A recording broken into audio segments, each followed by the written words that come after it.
Hello, everybody. Music cue now. Hello, everybody. Hello, hello. Welcome to Chromatic Academy, a Kids on Brooms campaign, year 3, convocation. I got it down. Let's go. 10 out of 10.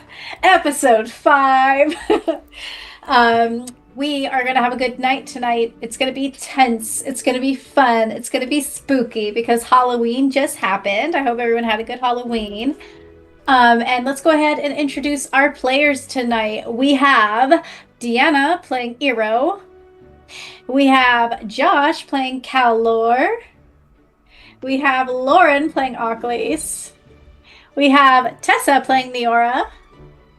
And we have Danny playing Maris tonight. Yahoo!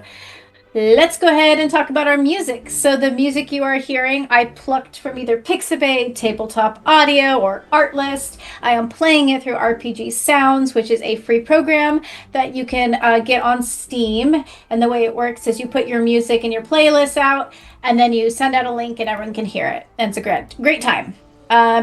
In the middle of the screen, you will see a map. That is One More Multiverse. That is what we get all of our visuals from. Our maps, our characters, our adorable little pixelated demons and gremlins and such.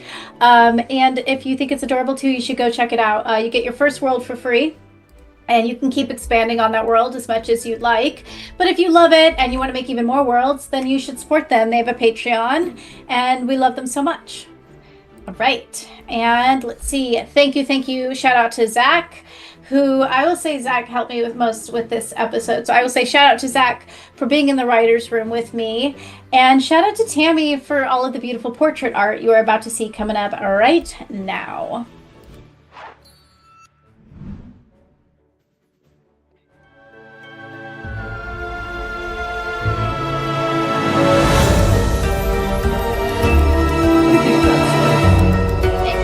It's a good fun story. Very windy. I should have worn something spooky, I guess. When you were doing the spooky episode or whatever, Yeah, like it's around sound. Lauren,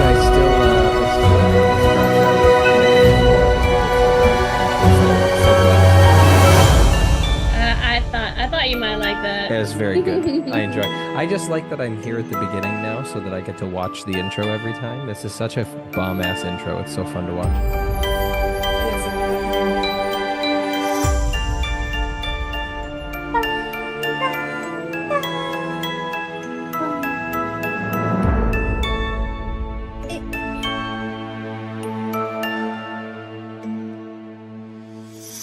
Oh yeah, I should probably share the order since some of you weren't here for it.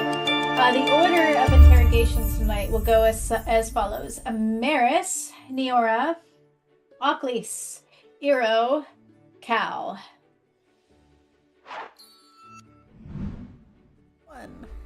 Hello everyone, welcome back. Tonight we have an exciting game for everybody to be playing, and we are going to start with coming off from last time. The players were all being questioned in the hallways as they were doing patrols by some of the officers that are at the castle, and they belong to the IIM, which is the Immortal Incident Management. That is what they're called. They're there because there were several reports of vampire shenanigans going on, and so they're there to kind of investigate and see if they can find the guilty party responsible for some of the incidents that have been happening, because there are several. And so I have let the Coven know that they will be able to talk to one person, each of them will, and then they can all convene and talk for a short little while before they are collected for single interviews. Let's go ahead and change the music. Something a little, I don't know. I was about to say, all right, we're gonna get interviewed by this police force, and we're gonna go. Ba, ba, ba, ba. There we go. There we go. That's what the police tape sounds like. All right. So, it has been about a week that the officers have been patrolling your castle. It has also been a week that you've been patrolling the castle, and you've come across numerous things that might seem off to you about the IIM. Um, and you've also gathered information on everyone that you know has been involved in some of these incidents. And now you're going to gather a little more info before there are choices to make. So, who would like to go first? Let's see. And if you don't want to talk, if you have no one else to talk to, perfect. We can skip you. It's not a big deal Annie either. loves it when we don't talk to people. I'm just saying, if you've talked to everybody that you're able to, and you're like, I have all the info I need, I'm ready to go in there swinging, I'm like, perfect. Perfect. Let's start with Ucklese. Ucklese, do you have anyone you would like to talk to? I can only talk to one person, right? Yes. And it will be a 5-minute discussion. Okay. Do I know, real quick, do I know who all is being interviewed? Not just the coven, but like outside of the coven, like do I know who else is going to be interviewed? Well, let's see. You get the feeling that Marcus might be interviewed because yeah, he's involved in this whole thing. You get the feeling I'm not talking to him. you get the This feeling does not go well. Yeah, you get the feeling the vampires might be interviewed. And I would say maybe Zola. She's a figurehead and she has put in a report for this. I don't think there is anybody else I would talk to, actually. Okay.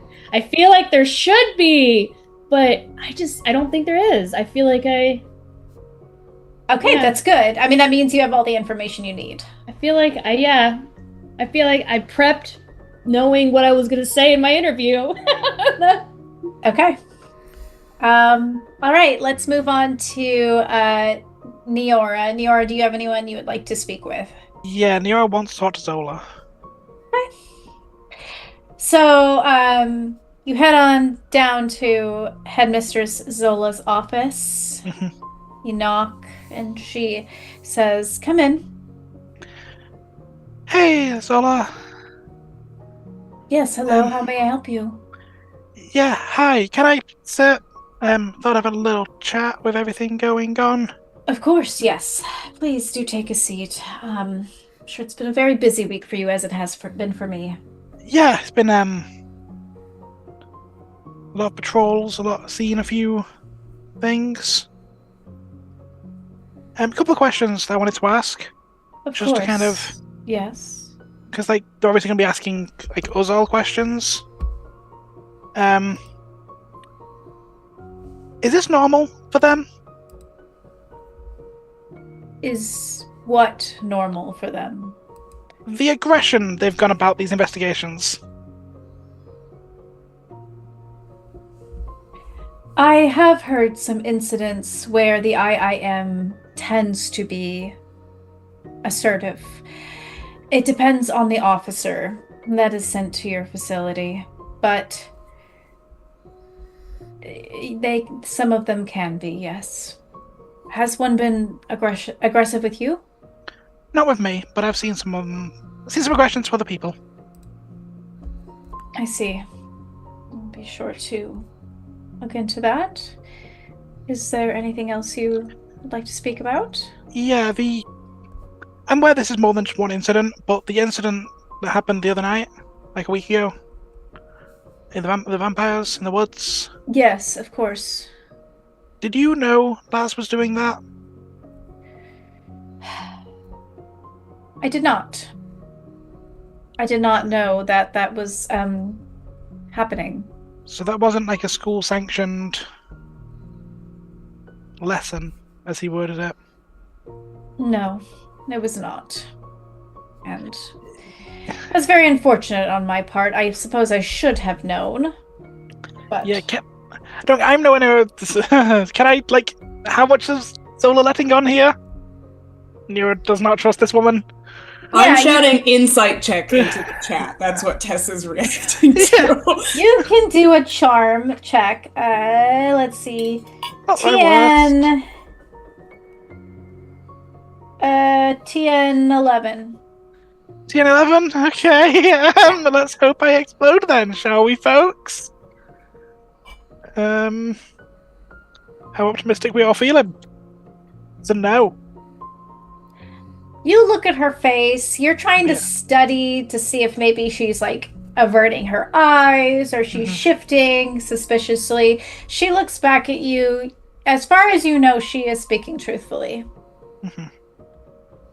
I've had so many adversary tokens than I do right now. Okay. I mean, Yes, that was something that was decided upon by our assistant professor. do you know if anyone else had a hand in it, so to speak? Not to my knowledge. Okay. It was all planned and carried out by Professor Moreau. Okay, And like, the werewolves get very special permission to go. Well, normally they do. Right now they're not allowed out there, but they always need a professor out there with them. So I suppose he went about it the right way, but he did not let anyone know. also, the same night the werewolves is a questionable decision. Oh. Okay, like two things. Okay. Then I'll get out your hair. I know I'm not really the most for organizational strategies and things. And obviously it's your interview, it's a private thing. What do you think about all this? What do I think about all this? Yeah, like, who do you think's responsible, in your professional opinion? Or whatever. Well, unfortunately, I do believe the incident with the attacked student would be on the professor who was supervising them. It is not the student's fault that occurred. It is the faculty who should be responsible for the students. As far as the incident before, I cannot say. I hesitate to give my own opinion of that because I only heard it as, well, a student reported it, and it is up to the department to investigate further. Okay. Yeah, last thing, then I'll leave you. You might want to go check on your wards. Saw why? one of the investigator guys faffing around with them the other night. I don't know if he was just checking in on them because, like, wards around a school, or if he was trying to mess with them. But Well, I know what did you see him do? There's a flash of light, and he was stood over them, coming out of the lake.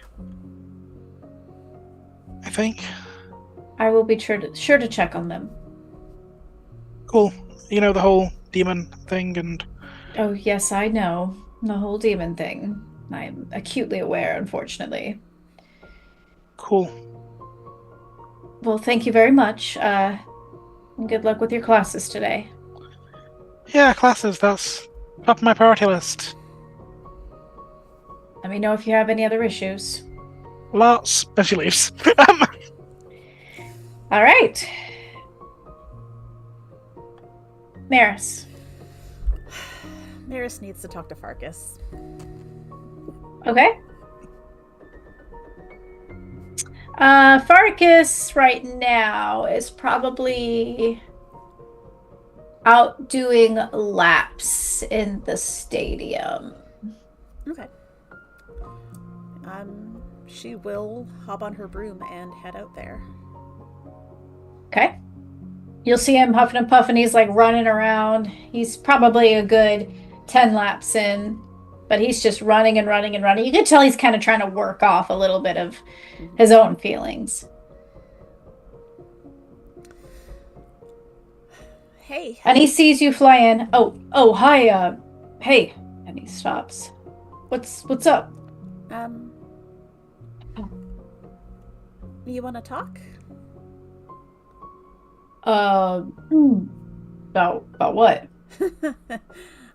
Lots of things. You kind of have been avoiding me, and that sucks, and I miss you. So there's that. Yeah, sorry about that. I just haven't been having a few rough days. And I don't know, I don't want to take it out on you. So I'm just kind of trying to sort it all out on my own right now. Okay. I mean, you did put a hole in the wall of our dorm, so... Yeah, I figured you'd probably see that eventually. Yeah, I noticed. I can fix it. I just... Well, I mean, yeah, that'll happen eventually, but I'm more concerned about the other, like, the reason why. And... yeah, I get that you're working through stuff, but I don't... Look, Maris. Yeah, we are. And I should have came and talked to you after. I'm sorry. And I don't know what he told you already. But... well, I told him I wasn't in the mood for talking, and he still wanted to yap his mouth. And then a hole was in the wall, so... yeah. Lisa wasn't in his face. I mean, that's a good thing. But... no, we're trying to, like, be adults and use our words and stuff. So, I want to talk to you before we have to talk to other people.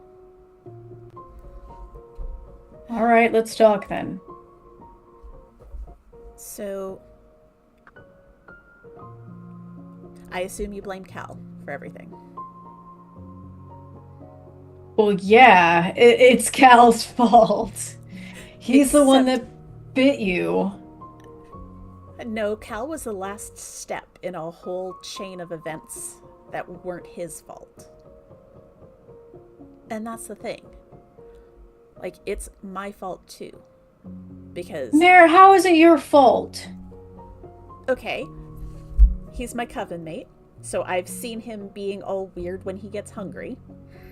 I went into the forest. What's he been doing night. when he's hungry? He just gets, like... you know how I get when I get hungry. Like, kind of weird and cranky and moody. So, like... okay. It was just... point is, it was obvious that he was hungry. And we were invited by Avery, which is weird to start with. I didn't want to go, but I let Niora talk me into it.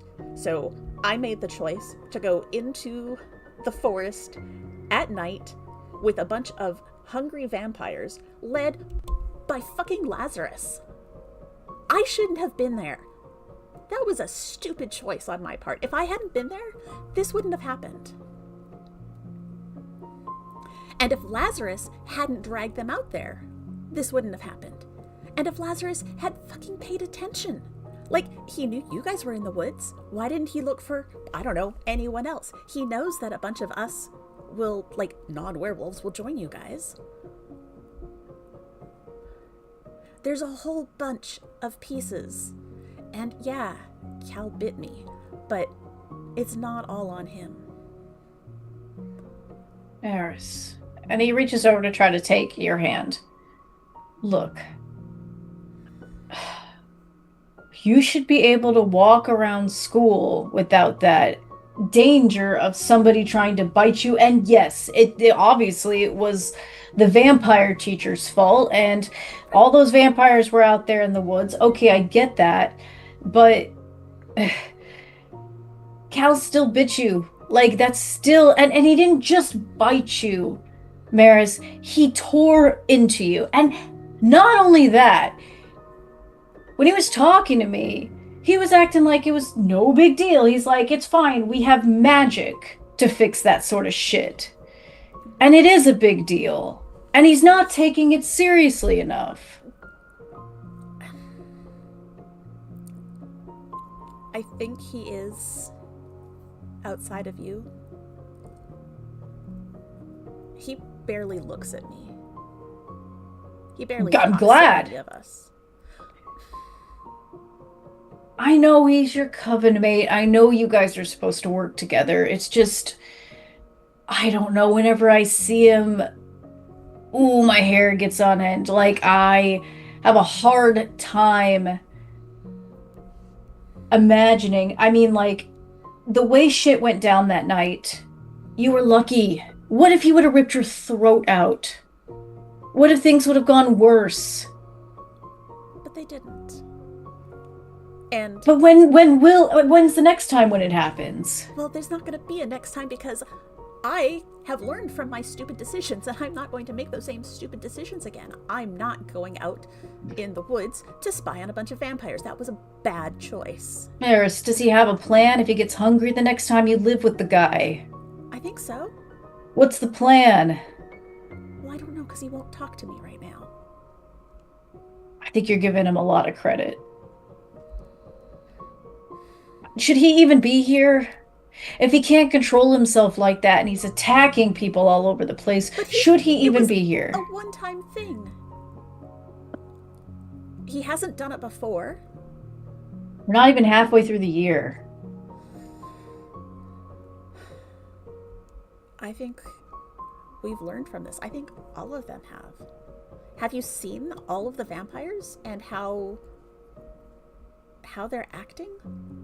They're all scared about this.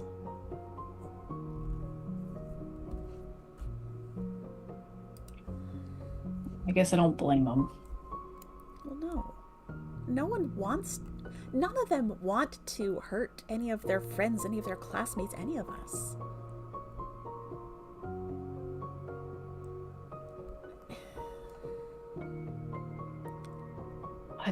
I don't know. I don't want to brush this under the rug, so I didn't know what to do. I don't want to pretend like it never happened, because it did happen. It did. And I'm not saying that we should brush it under the rug and pretend it never happened, but I don't want you to lay all the blame on Calor. Because all the blame is not on him. Was that his new name? Yeah. Cowlor? Yeah, he's not a Vic anymore, and so I'm trying to get used to the new name.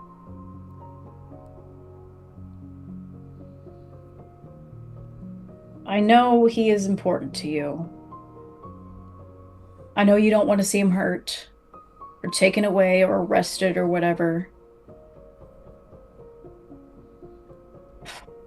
So, I guess I'll do my part to make sure that doesn't happen.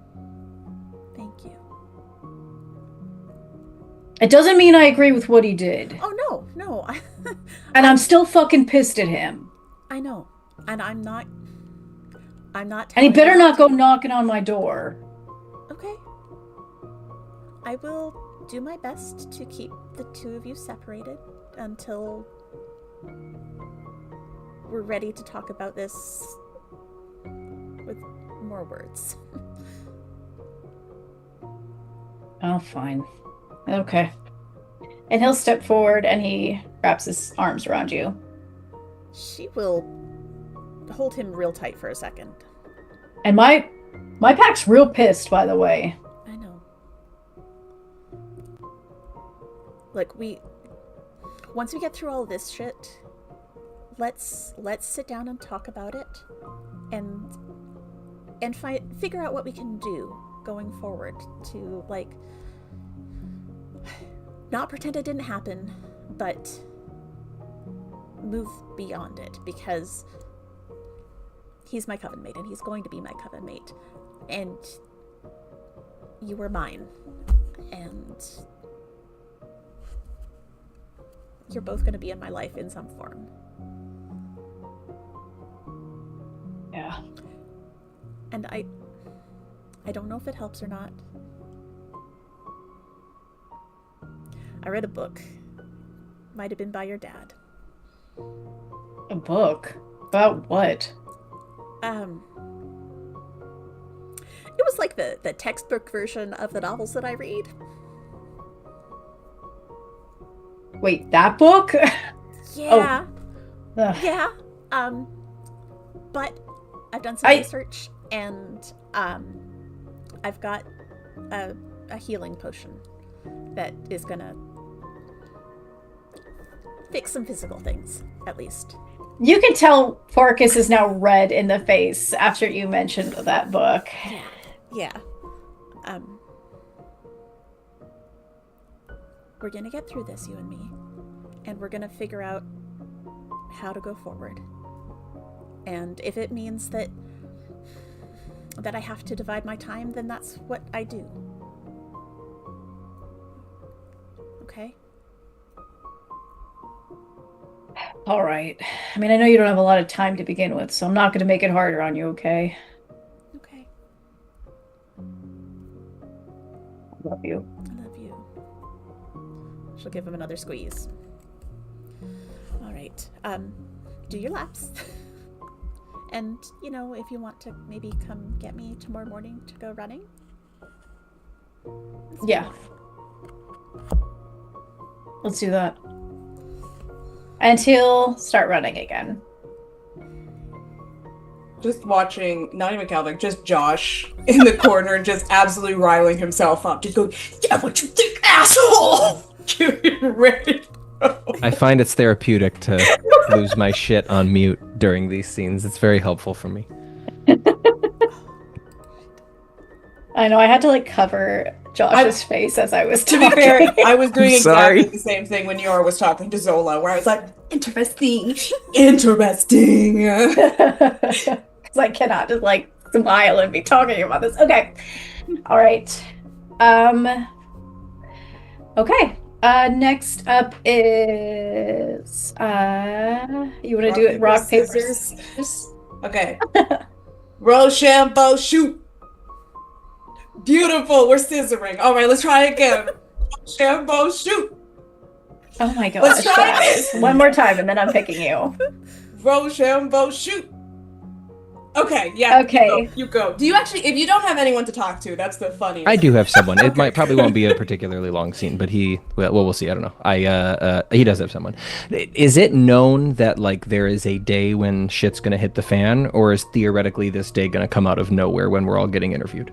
It's the end of it's at the end of the week. Okay, probably You don't know what time, but probably the night before. And Cal has, on occasion since we've been back, had drinks with Conway in the evenings after everyone else has retired. Conway's a night owl, I imagine, and so he probably is sitting with him one night. And most nights they don't do a ton of talking, if I remember from the premise of this, is like we kind of just sit together. And so I think drink and Conway and Cal are probably sitting that evening, the evening before all of this is about to happen, sitting. I think there's a fire in the room. If there's not, there's going to be.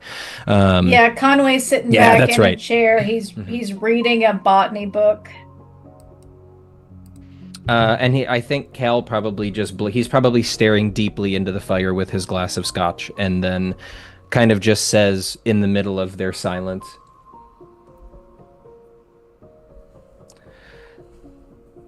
"What are you supposed to do when you fucked up really bad and then you can't even take the blame for your fuck up?"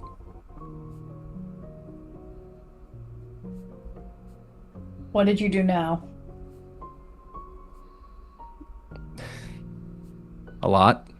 You're gonna have to be a little more specific, Cal, because you've done a lot the last 3 years. What do you mean you can't take the blame? How much do you know about the incident that happened a few nights ago with Student? I know that there's a lot of talk surrounding it. I know that the IIM is now in the school. Are you deeply involved in it? I don't think Cal says anything yet. I think he probably just quiet, like nods his head while still looking at the fire. Look, don't jump into my fire, okay? I do not want to dig out your bones. I'll do my best.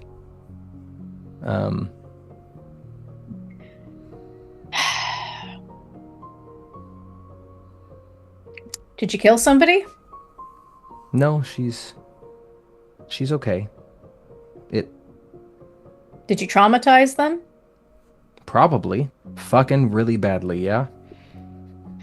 Well, that's an issue you're going to have to work on throughout the rest of your last year.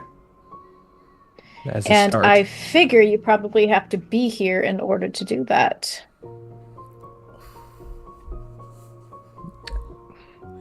But what if I'm just, like, not supposed to...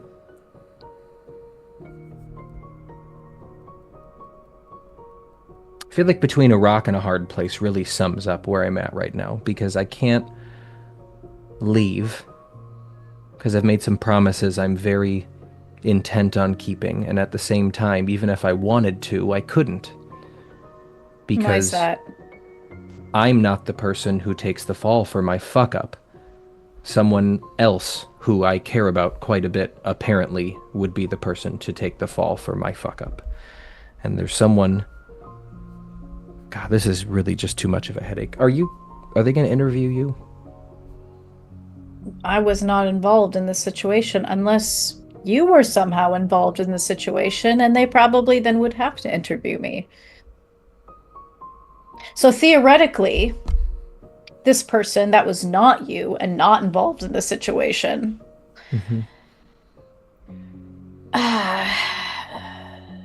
this person has somebody they want to take the fall for them. Is that the case? Yes, and probably this person deserves to take the fall for a lot of other shit they've done, except the person who needs to take the fall is also cared for by someone that this other person who's not involved cares about, and then it just makes this way more fucking complicated, because I'm going to get questions about this person who fucking needs to take the fall and should take the fall for being a fucking idiot and an asshole.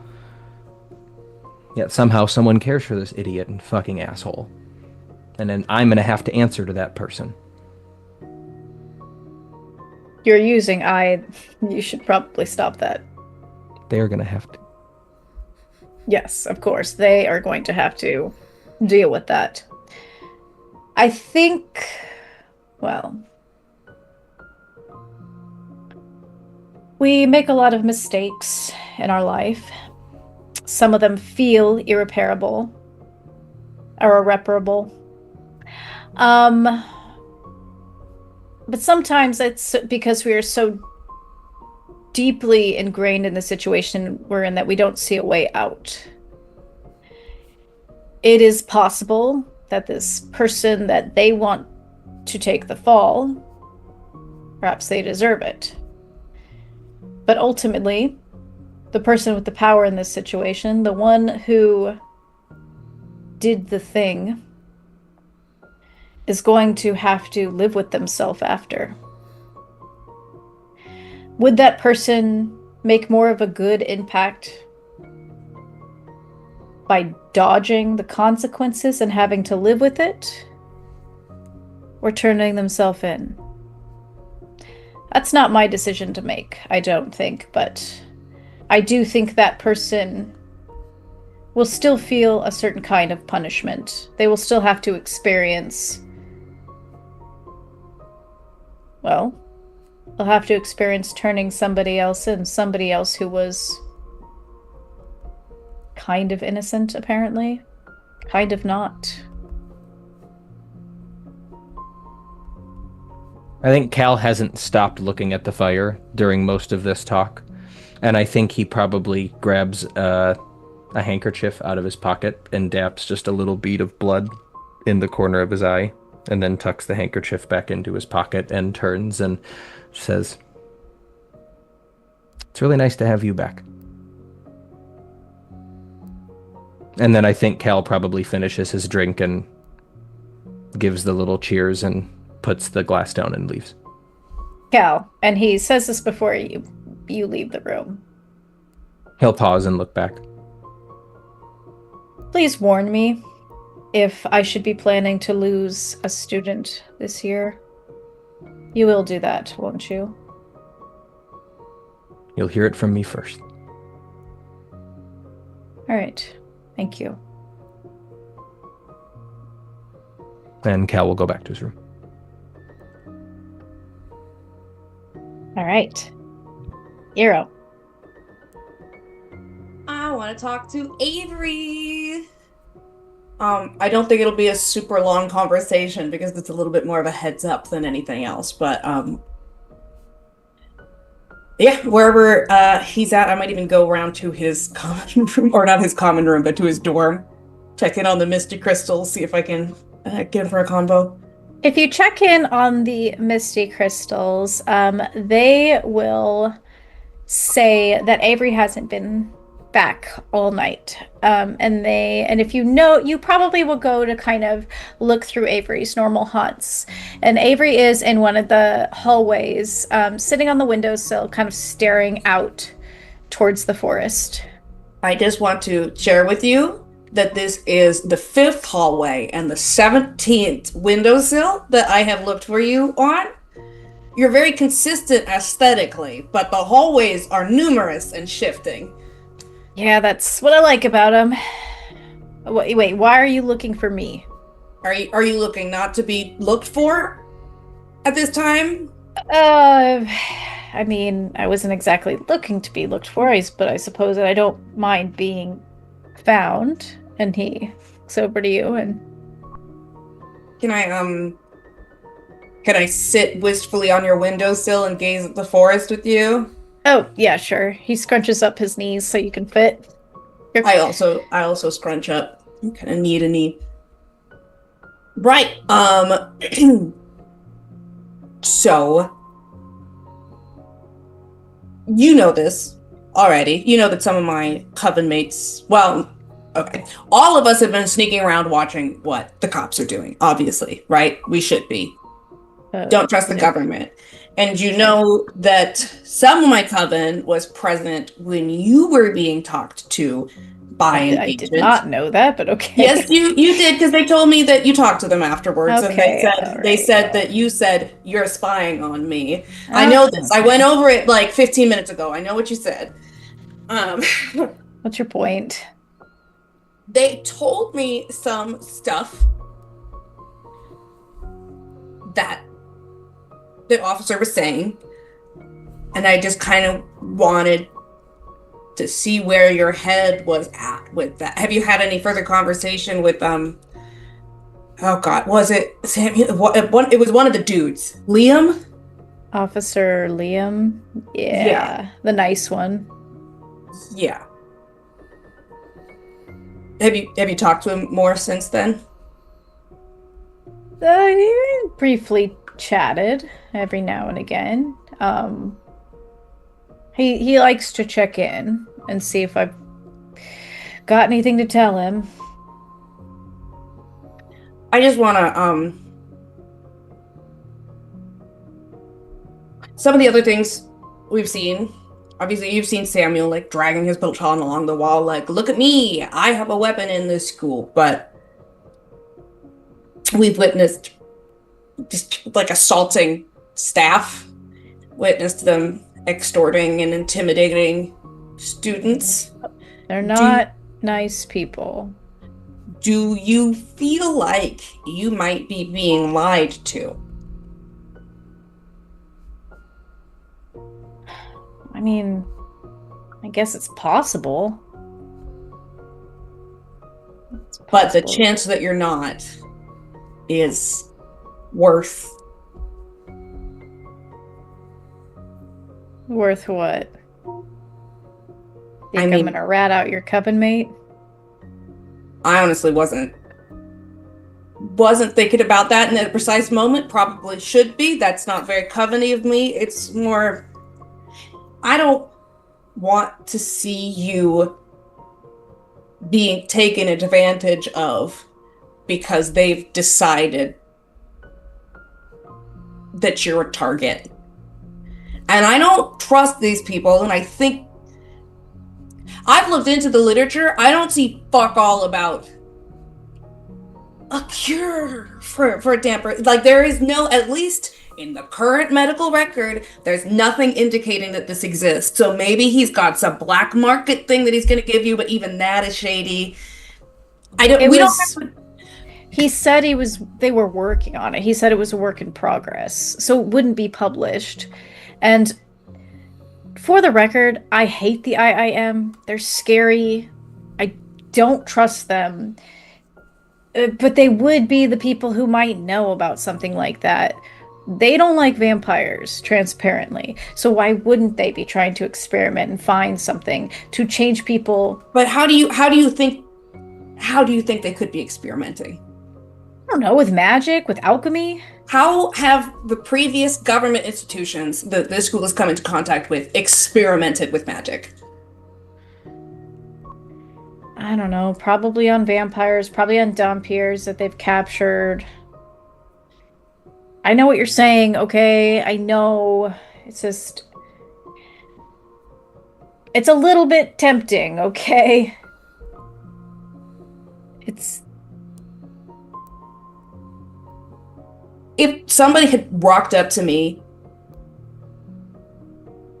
I don't know, a year ago, and had said, hey, what if you could do magic like your sister does? I realize that I'm talking to him and I'm going to tell him something huge.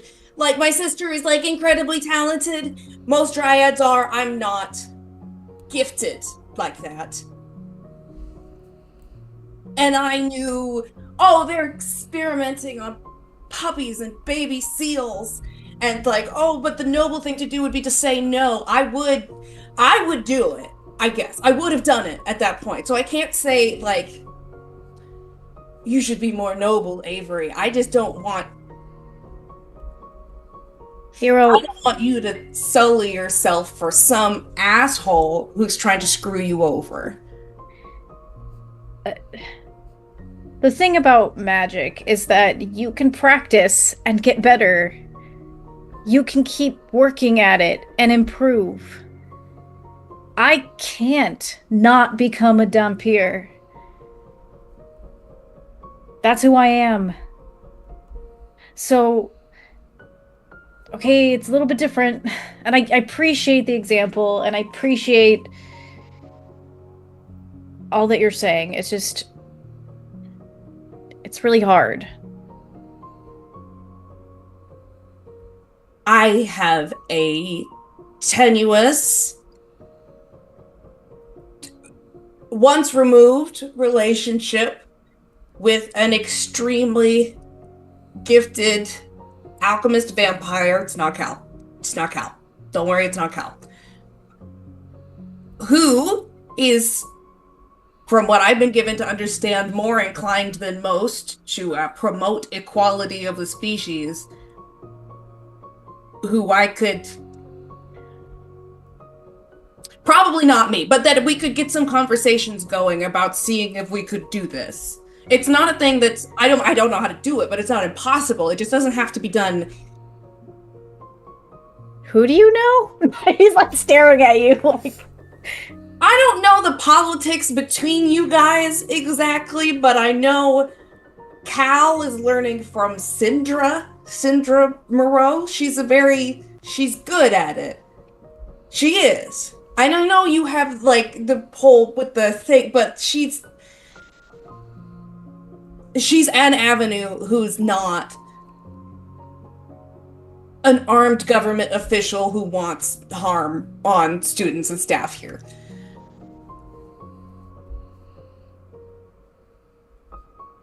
Yeah, you're right. Go ahead and roll me a charm check, Hero.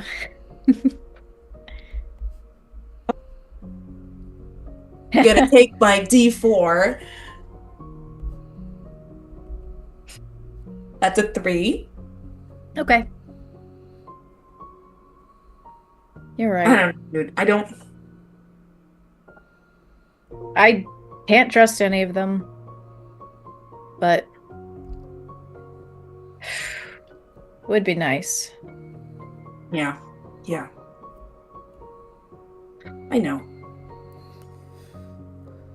I'm not going to do the thing where I tell you there's nothing wrong with you, because that's never been helpful for me, and I don't think it will ever be helpful for anyone. You are the person who is in your body, and if you don't like the way that it is, it's understandable that you would want to seek a way to change it, right?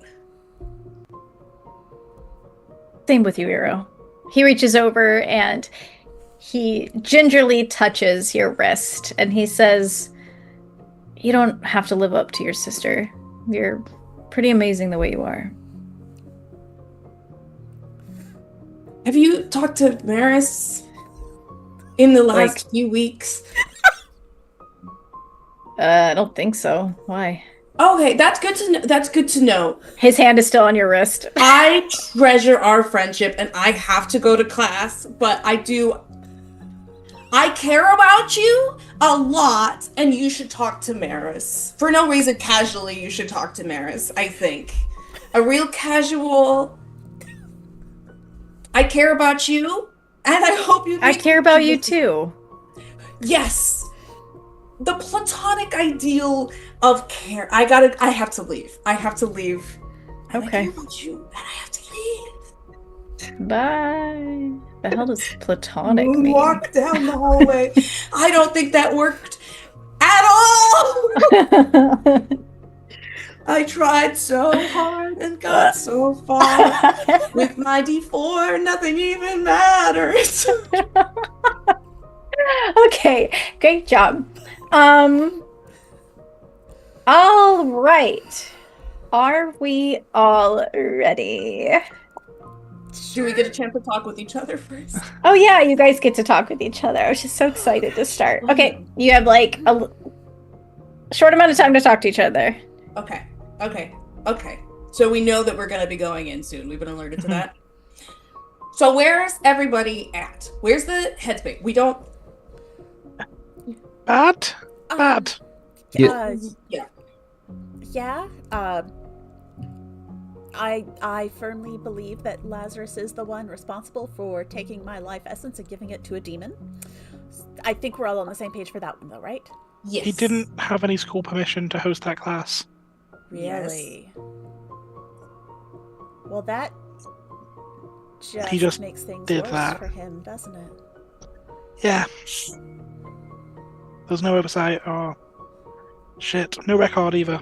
So, shitty person who has a record of doing shitty things makes another bad decision that results in bad things. Gotcha. Yeah, I can't confirm this, but my reader Zola did not know Laz was there until I brought it up. Again, I have no evidence. This is a read that is not...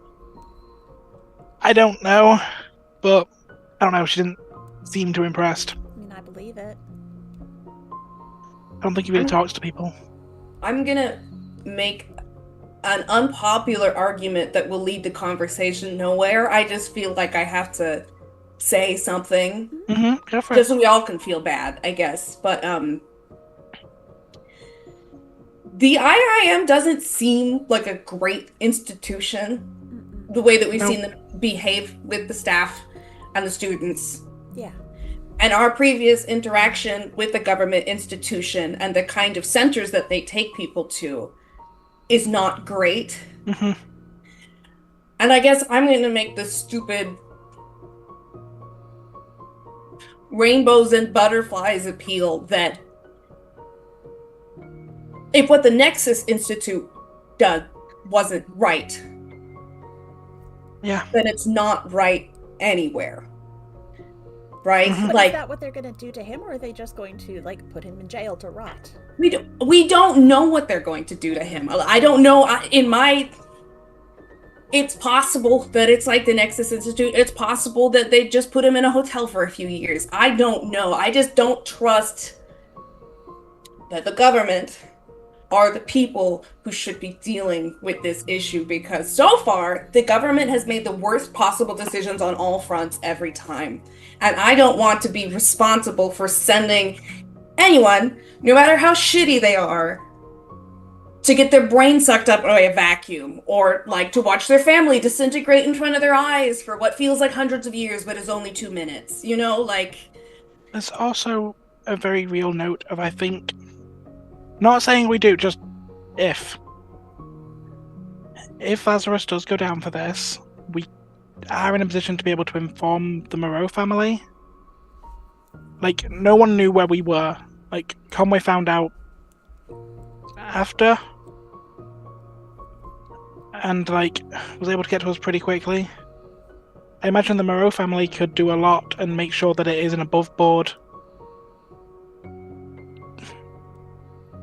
Do I, or I presume Cal would actually know a lot more about this, do we know of any, if I've had some time to research, like, what the relationship between the IIM and the Moreaus is? I know the Moreaus are pretty closed off, but is it like they wouldn't be able to stand against the IIM, or...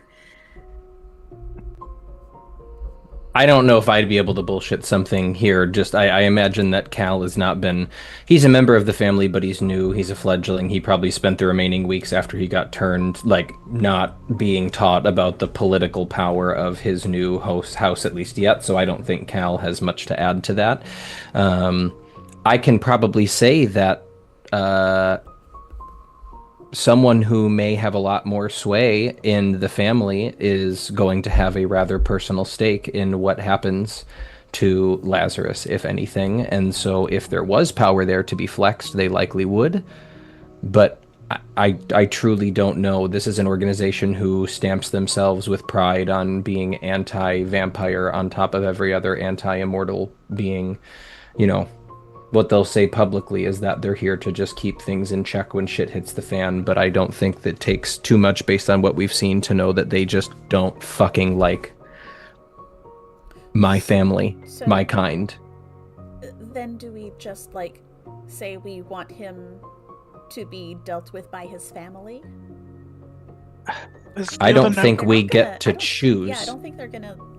Yeah. I think the answer is we either throw our hands and shoulders up for every question they ask, or we throw him under the bus and what happens, happens, and maybe he gets out later.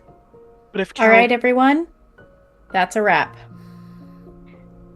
Danny says, fuck you guys. No, I put a timer on. Yeah, I know. I knew that wasn't gonna go anywhere. I just had to bring it up just so we can all feel bad doing what we have to do. I'm very interested to see how everybody goes about doing this. But that's what makes it interesting. And I hope you all look back and watch your interviews, because we're going to be doing it single player at a time. All right. So how shall we do this? Do we need to go on a quick, be back soon to switch over the screen? Yeah, let's do that real quick. Okay. We will be back shortly. You know. And while you're doing that, I'm going to run to the restroom real quick. I'm going to do the same thing. I guess I'm just curious from a technical standpoint what makes the most sense so that we're all, like, is everyone hopping off of a call and then Danny will let one person back in at a time and leave? Or I guess how do we do this? Well, if that's a thing, I don't know. That might be difficult. I don't know, for technology based. Right. Yeah, I'm also going to pee. I just wanted to drop that in there just so we can discuss it. Yep.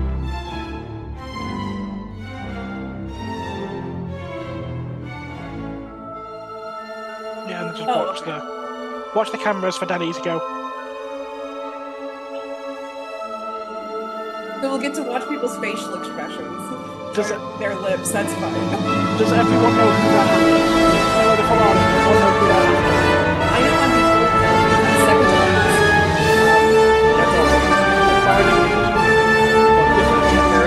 So I'm after Ockley's then. Yeah, I'm second. Which I'm not looking Yay, forward to. Maris! Go first! Slay Queen.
Hello. All right, let's get some music going.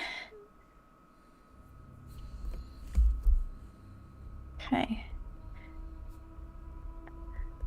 Let me just go ahead and fix this too.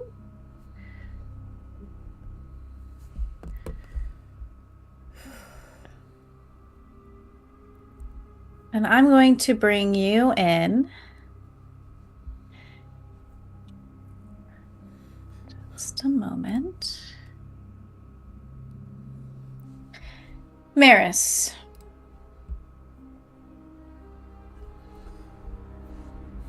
After your classes, you are approached by an IIM officer, Heather, who you've seen before. She is the stoic-looking officer with the harsh look. She will nod to you and say, Maris Walker, please come with me.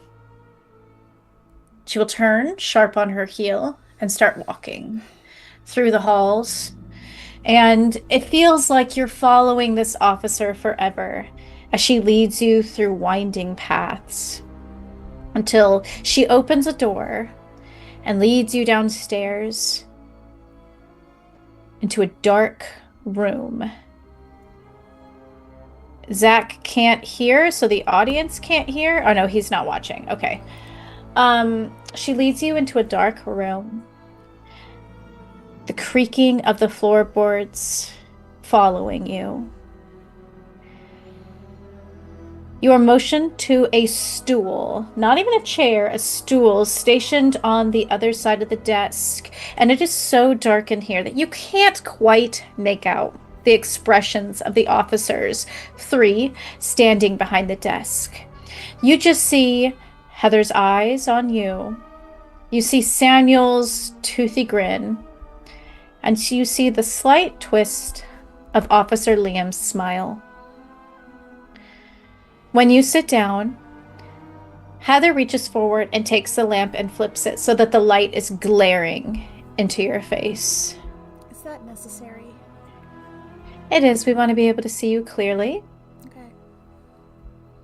We do have human eyes after all. So, first and foremost, Maris Walker, we've encountered you a few times throughout the week, and so we just wanted to make sure we had our facts straight. Mm-hmm. She walks around, and you hear her footsteps around the desk. First, we just wanted to verify that you are in contact with some of the vampire students that attend this school, correct? Yeah. Perfect. Have you heard anything from them regarding the incident that happened about a week ago? Not really. They aren't talking to most folks since you guys showed up.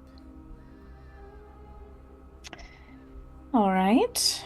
Good to note. And you hear the scratching of a pen across the room. And she stops behind you. You can't see her, but you can hear her. And she says, according to my notes, it looks like you were intimately involved in the life essence incident that occurred not long ago. Is that correct? Yes. Was it your life essence that was taken? Yes. I see. And so you have very large stakes in this investigation. And so we want to do right by you, of course. And so we want to ask you plainly, who is responsible for and guilty of stealing your life essence, and should therefore be charged and convicted for this crime? I believe that the person who's responsible for it would be much more effectively punished by his family. Interesting. And whose family is that? I'd rather not say. So you do refuse to give us a name for that?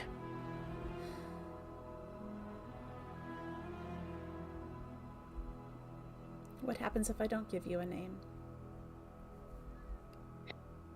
Well, if you don't give us a name, then we'll just have to keep investigating and see if we can root out the person. I think it would be very unsafe if no one were taken for this crime, this heinous crime, really. Stealing somebody's life essence is no trivial affair. We just might have to extend our stay a little. I can tell you who I think did it, but I don't have absolute proof. That's okay. That's why we're here, to put together the details. Who do you think did it?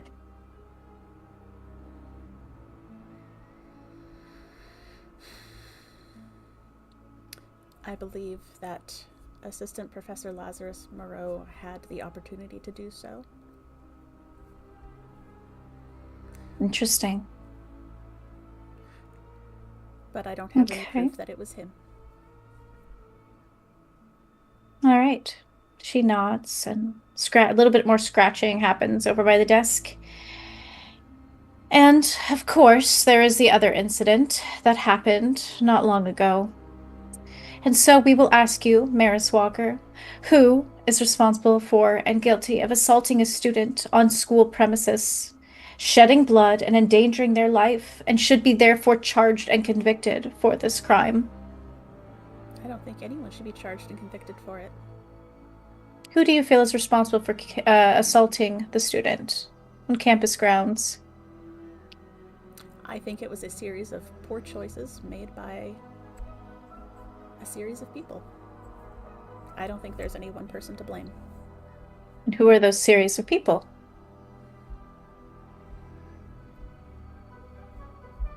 It does not mean we will take away all of them, of course. We just want to look further into it. I don't feel comfortable discussing this one with you. You're making me very uncomfortable. Interesting. And you hear a chuckle across the room, coming from what maybe is Samuel's direction, a rough chuckle, as he nudges the tip of his shoe against the desk. And she says, "One last thing, Maris Walker. Is it true that your coven mate, Calor Moreau, is a newly turned vampire and recently returned to school?" Yes. Good to know. Scratching ensues, and then she says, "You are free to leave now. Thank you for your cooperation." And Maris will take a moment before she gets up. Shouldn't we have representation while being questioned? There's 3 of us here, and None of you we're all here. represent me. I'm not. We're all here for your safety. And you're not an immortal. That might be different. Okay. Thank you for your cooperation, Maris Walker. If you could go get your next coven mate, it looks like... Oh, let's see. Ah, yes, Neora. Okay. And Maris will go get Neora. Do I have a chance to say anything to her? I would say not. Okay. It might be too, if we want to make that realistic, maybe the I am member followed you. Yeah. All right. Okay.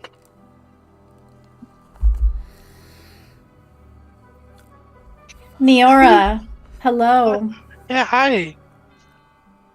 You are led by Officer Heather down a series of pathways, hallways, winding and labyrinth-like, until you reach a door that you don't quite recognize. She opens it for you and waits for you to step through down the stairs. Wooden stairs that creak with every step. Let me bring you into the room. I'm going to drag Maris over here. On. What's that? On. I'm panicking if it wasn't blatantly Oh, obvious. yes, no. Okay. You're led down into a dark room. So dark, in fact, that you really can't see the artifacts in the room, or if there's any artifacts at all. You just see a desk and a stool with a lamp. And on the other side of the desk are the silhouettes of who you know to be the officers. Of course, there's Heather, who you see her stoic eyes stare across from you. You see Samuel's kind of toothy grin. And you see Liam's little curl of a smile. He's standing in the corner. And they motion for you to take a seat. Yeah, I think Neora is trying really hard to just put on her normal kind of smile. But obviously said nothing to like prep and no method of calming herself, like to take photos of her friends and drink. And I think she's tapping her hands on the side of her pants a lot. Samuel leans forward over the desk. He sees that you're shifting and tapping a little bit, and he raises a brow at you. You nervous? There's no need to be. I mean, 3 cops dragged me into a dimly lit room in a part of the school I've never seen before. After the last time a government institute did that, I'm not too thrilled. We are here for your safety, and you have nothing to worry about. Vanderpool said that too. Yeah, well, I'm sure just like Vanderpool, if there's an issue, it'll get sorted. But that is what we are here to do, to sort issues, incidents, if you will. And that is why we need your help. We were brought here for several cases that happened at your school, and we're just trying to get the details of it.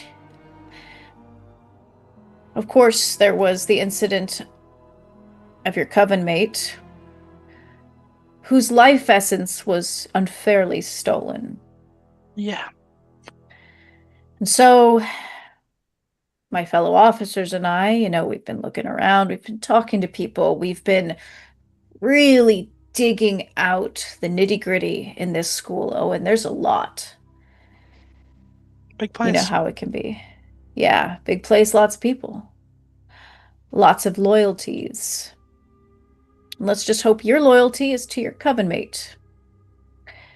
So, we ask you, who is responsible for and guilty of stealing your coven mate's life essence, and should therefore be charged and convicted for this crime? I believe that's a 2-part answer. It's not a simple one. To answer 2 names? Yeah, sorta. Okay. Given to us. I believe first and foremost the responsible, I don't know, demon, I guess, is the demon Prince Malphas. Interesting. Been threatening students and trying to worm his way onto campus. Interesting. Then you hear the scratching of a pen behind him. Had harmed. Who's the other name? The other person I believe to be responsible is Lazarus Moreau. Do you believe that Lazarus was conspiring with the demon in order to steal this life essence? I believe he was threatened by the demon and did what he thought was right. I do not agree with him. He did it he was scared of the demon and sought a way to get it off him and his sister's back. So took it out on one of my coven mates because we were first years and underneath his care. Did you see him take the life essence from your coven mate? I was in Maris's mind as he did it. So you did see him do it? Yeah, and I, one of my other coven mates overheard him. Fiora is scribbling behind you. I see, that's very good information. Thank you. He also, Fiora. on another instance, had attempted to mind control Maris in order to get more information about her mind at the winter dance before. Mind control, mind magic. And he was a student at that point, was he Yeah. not? I think it was Yes. more like a vampire hypnosis than like mind magic. I'm not entirely sure how all that works. It's beyond Interesting. my purview. You see him lick his lips a little bit as he takes this information in. The baton is tapping on the desk. Yora's tenseness breaks and she goes, dude, that's weird. No, I'm just very happy that you're being so cooperative with us. All right, so moving on to the next incident He at was a kid and hand. he was a kid and he was scared. I do want that on the record. Oh, you're all college-age students. So, moving on to the next incident at hand that happened a week ago. There was a student who was attacked here at the school by a vampire. Who attacked that student? Who is responsible for and guilty of assaulting this student on school premises, shedding blood and endangering their life, and should therefore be charged and convicted of this crime? Just so I'm clear. I don't believe the student is at fault. I believe there was an unsanctioned vampiric hunting taken in a communal space that teachers knew students went to. The werewolves and friends of the werewolves went frequently. And who exactly... Well, it sounds like this is the same as before. This is a multi-part situation with several names involved. And the assistant professor, Lazarus Moreau, once again took it on himself to make a dangerous decision without clearing it with any other members of staff to host a vampiric hunting at night in a public space. Was Lazarus Moreau the one who attacked the student? Not to the best of my knowledge. Do you know who did?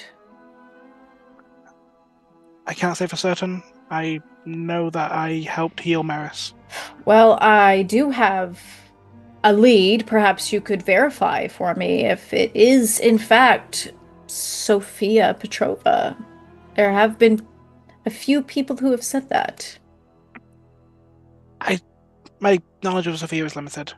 I've met her a few times, but I don't believe it would be her. But From you what I don't know for certain. I don't think she would lose control like that. It seems from what I heard that this was an act of starvation because Lazarus has been feeding the students minimal blood bags once every 3 days. And that is understandable that a student would be so starved that they would attack somebody. Do you know any students who might be starved? I think every vampire there. Every vampire present, every student. I'm not a vampire, I don't know how it feels. But eating once every 3 days can't be good, yeah? It can't. I'll go ahead and just write down Sophia- all of the vampire students' names then, and I don't think it was Sophia. She's had more experience being a vampire. She was held at the the next institute, and I know they didn't exactly feed vampires well, so I think she would have better control over being hungry. And she's older. Yeah. All right, Neora. He stands up and he gives a clap. Thank you for cooperating with us. We truly appreciate it. You're making the investigation much easier than it needs to be. One other thing, Samuel. Sure. Is it in the report that you assault people you're investigating, or? I don't know what you're talking about. Nero puts a Polaroid on the floor. You do what? Nero puts a Polaroid of it on the table. He looks down at it. Is that a threat? No, just a question. He takes the Polaroid, slips it to his side, and he pockets it. It's a good photo of me. Got my good side. I've got many. Thanks for your help. I wanna see Niora, he says as you start to walk out. Yeah? One last question. I just wanted to verify the facts. Is it true that your coven mate, Cowlor, was it? He just recently returned, having just freshly been made a vampire. Is that correct? I think you got his records.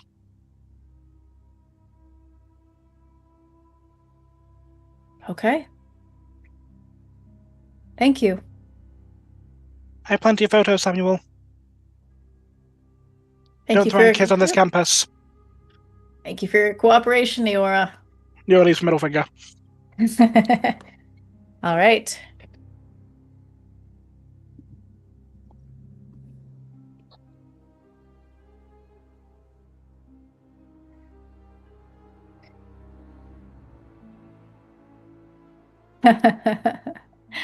Achilles, hello. Hello. All right, let me bring you in. All right, let me see if can I delete Neora out of here? I'll just put her over here for now. Okay, Achilles. You are waiting for the shark to come to you. Those are my favorite. Those are my favorite.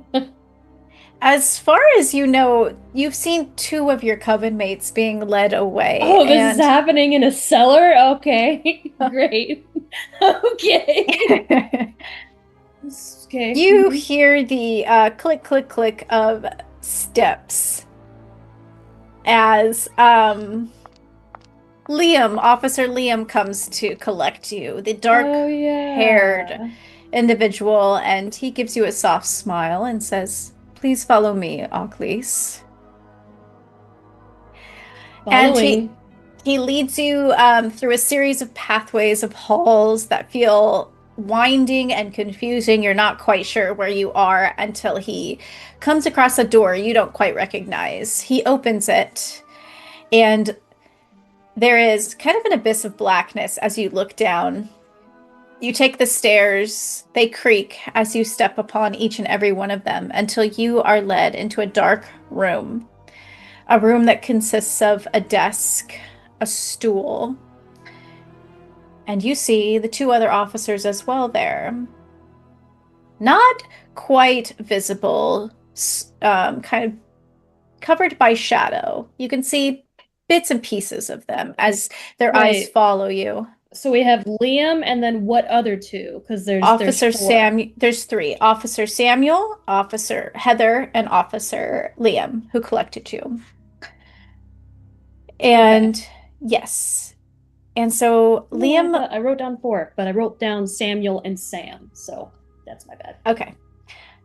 Liam will gesture towards the seat, and he will say, "Thank you for joining us today, Achilles. We truly appreciate the time you're taking to help us with this investigation." And he gives you a gentle smile. Now, we just wanted to ask you a few things before we get down into the details of it. First and foremost, are you very familiar with the vampire students in this school?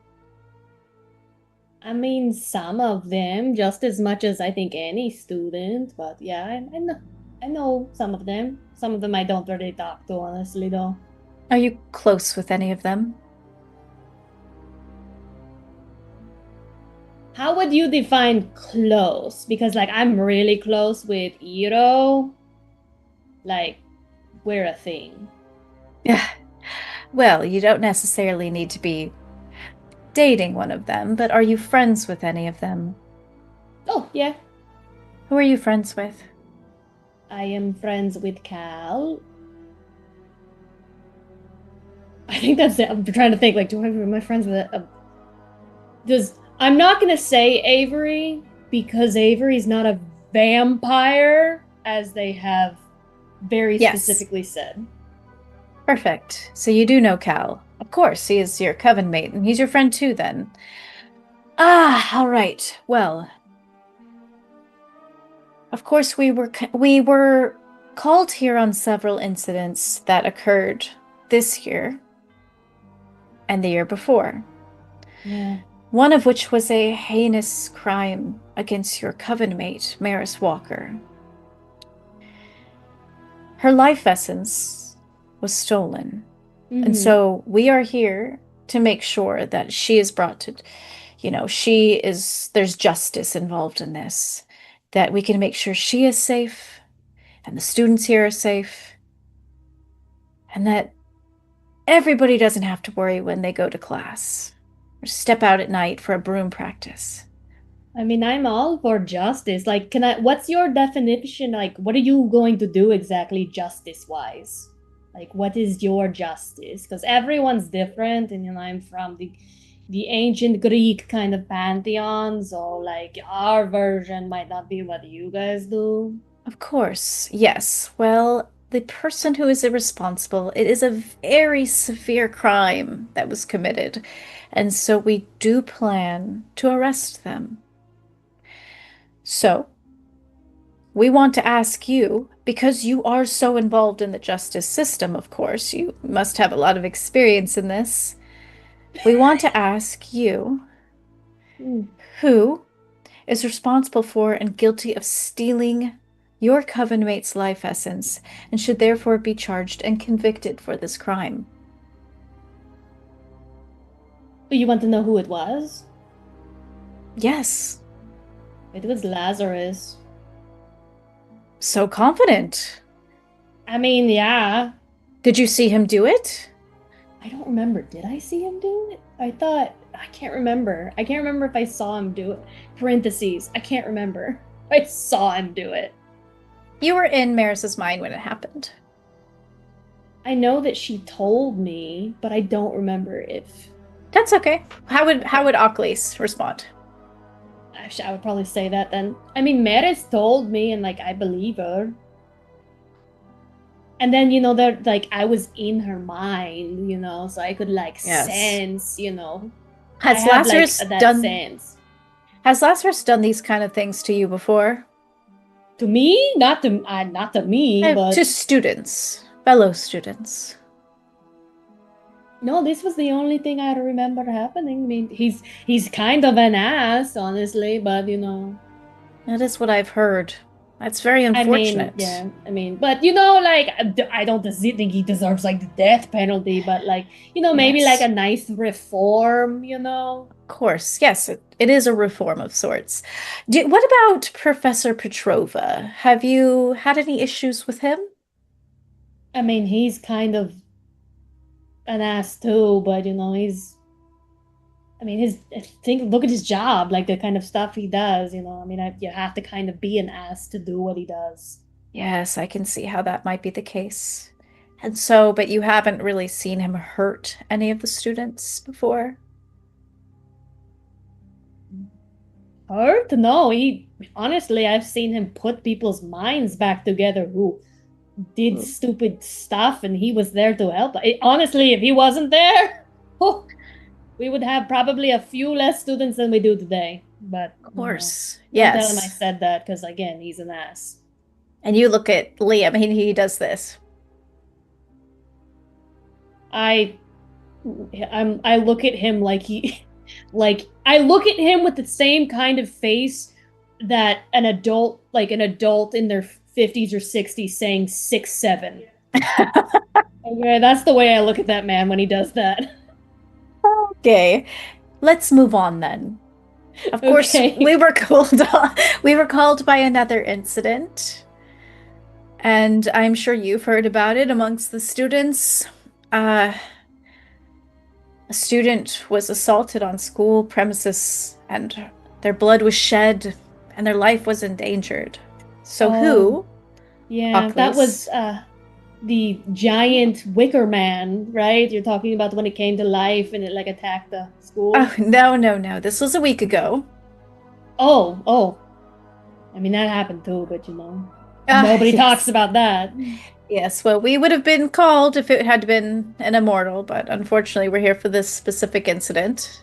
The other one is a magical mishap, I'm sure. But we just wanted to ask you who is responsible for and guilty of assaulting this student and should therefore be charged and convicted of this crime. No, I don't think so. I mean, No, I wouldn't. who? Who should be? Yes, who did this? Who attacked the student? Who mauled them in the middle of the forest? I don't know. I mean, I know that Lazarus was running the vampire thing out there, so Do you think Lazarus could have done it? I don't know. I mean, I don't know who did it, honestly. I know that he would know, but maybe. I mean, why would Okay. anybody maul a student? I'm sure it wasn't intentional. Honestly, the school should have probably like I don't know, sanctioned off that area if they were gonna go do that stuff. I agree. No, But that I don't think was. that should be happening at all, honestly. Well, that's all I have for you then, Ocklys. Thank you very much for your cooperation. I'm just like, so like whoever gets convicted, are they gonna go to like jail or something? Yes, they're going to go to a kind of reformity school.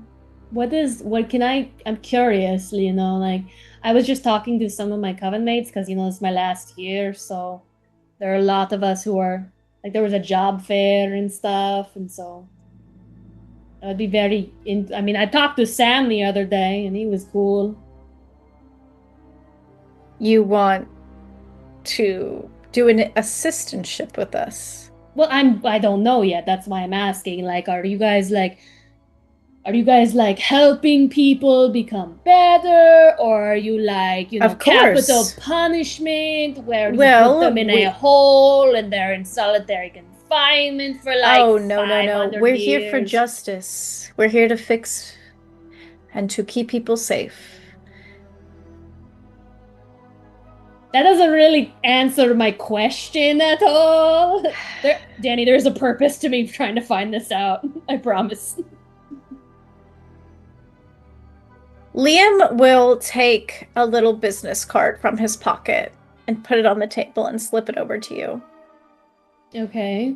I take the business card. What is it? Is it just a single word, like some sort of like pompous It has business his card? contact information. Mm. If you're interested in what we do, then you can contact me and we can discuss it further. It's not very often that we take in students, of course. It's very dangerous work. Okay. Well, I just wanted to be, I was just curious. I don't feel like you really gave me any answers as to like how you deal with the immortals, but I guess We have a reformity school. I mean, I've been to a reform school before, and like I'm very curious what that entails exactly. It I mean, because entails he's not in school anymore. If you like, some of these people aren't in school. Some of these vampires. it like entails a Lazarus. very strict routine every day and very regimented lessons. Well, Okay. we have other interviews to get to, Ocklys, but thank you very much. Uh, I will kind of like gesture for. Can I get an insight as to who is the most like? No, I'm gonna go with Liam because you said he was softer. He seemed super soft and like. I'm gonna kind of gesture for him to like escort me out. Sure. He gets up. He's been the one interviewing you this whole time, and he stops you at the door and he says, Ocklys, one more thing. Mm-hmm. You said you were friends with Cal, Lore, of course. Mm-hmm. Do you know if he is a newly turned vampire? I mean, I think yeah, that's pretty obvious. Thank you. He was a for that. Vic, Of course, yes. I just wanted to clarify some details, yes. And you hear some scribbling behind. Is there anything else you want to do before you come? Yes. So, how far away is Liam He's right me. behind you. No. Let me finish. How far away is Liam from the other two? I want to make sure we walk all the way up and he escorts me out so that I am one-on-one with him. He can follow you to the top of the stairs. They are down there. And he's right behind you as he opens the door for you. I would like to attempt something crazy. What do you want to do? I would like to possess him with one of my spirits using my spirit. So like I walk out, it would just look like me walking out. He wouldn't suggest anything otherwise. It's a spirit, right? I would want to possess him with one of your spirits. I want one of my spirits to possess him. For what? Like, is it a spirit that's going to stay within him? Yes. How do you do so? Do you touch him? I take his business card that he gave me. Uh-huh. And being that it is his personal object, I would like to take that business card and just kind of like I've been biting on my fingertips. I'm gonna rip off some of my fingernail with some blood. Okay. And I'm gonna just kind of put it in my pockets where that business card is. He'll reach out to shake your hand as you leave. I will shake that hand with my good hand, and the hand with the ripped off bloody thumb. I wipe it across the business card, and that's how I transfer it over. Okay. Do you want me to roll anything for that? Do your spirits go inside of you? Like, do they come in and out of you? They're like part of your magic, I assume, yeah.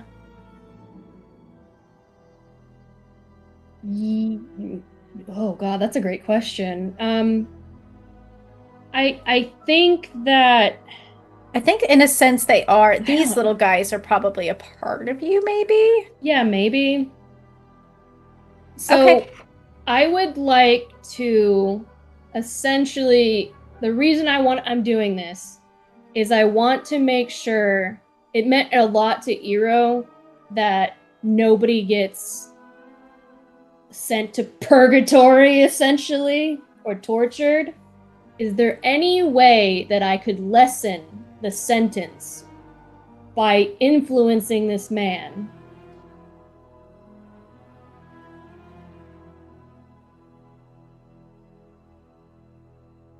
They're still gonna go wherever, but can I lessen the sentence somehow?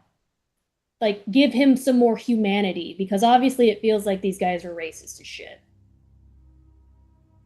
You can certainly try. I would like to try to do that. Okay. Go ahead. Is this from your special power? Yes, so this would give me, I think how we defined it, it would give me, they would help me in some way. I think it's determined by you. It was vague. Okay. Because it's not like I get a bonus to +2 or charisma or charm or whatever. But we defined it pretty vaguely as to they either help me in some way, or they guide me, or I get answers. Okay. It was fairly vague. Go ahead and give me a grit check. Not charm? A grit check. Okay. There's going to be 2 checks. Okay. Grit check of 18. Okay.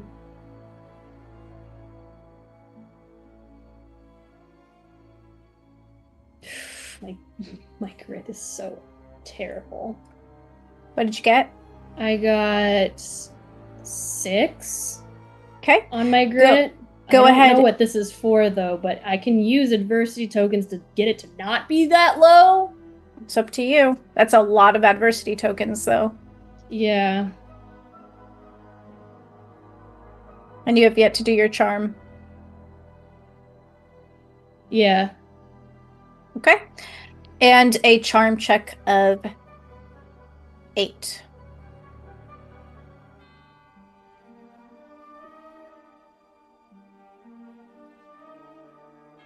That is 16. Okay. So, Ocklys, as you take this officer's hand, you feel a scorching feeling touch the middle of your palm when you touch his palm. You see your ghost's filmy, ghostly like screen cover his eyes, and they flick very briefly to black before returning back to their normal color. Is that like normal for me? Like that I think doesn't this is tell the like first time you've ever done this, is it not? it is. I'm trying to make sure like he's not a demon, right? Like or that's just like an effect of. Does that mean he's possessed by a demon? You fucker, he is. You fucker, he is. Oh my god, Danny. Ocklys, Okay, no, that's great to know. That's great to know. That's great to know. you feel a burning in your stomach as you walk out that door. That falls like tar to the pit. All right. Great, good to know. Okay, guys. Okay. Yeah, thumbs up. All right. Arrow, you are collected by Officer Heather. I'm gonna go ahead and put Ocklys over there. I don't know how to delete people from this room, but I'm gonna bring you in. Okay. Excited to be here.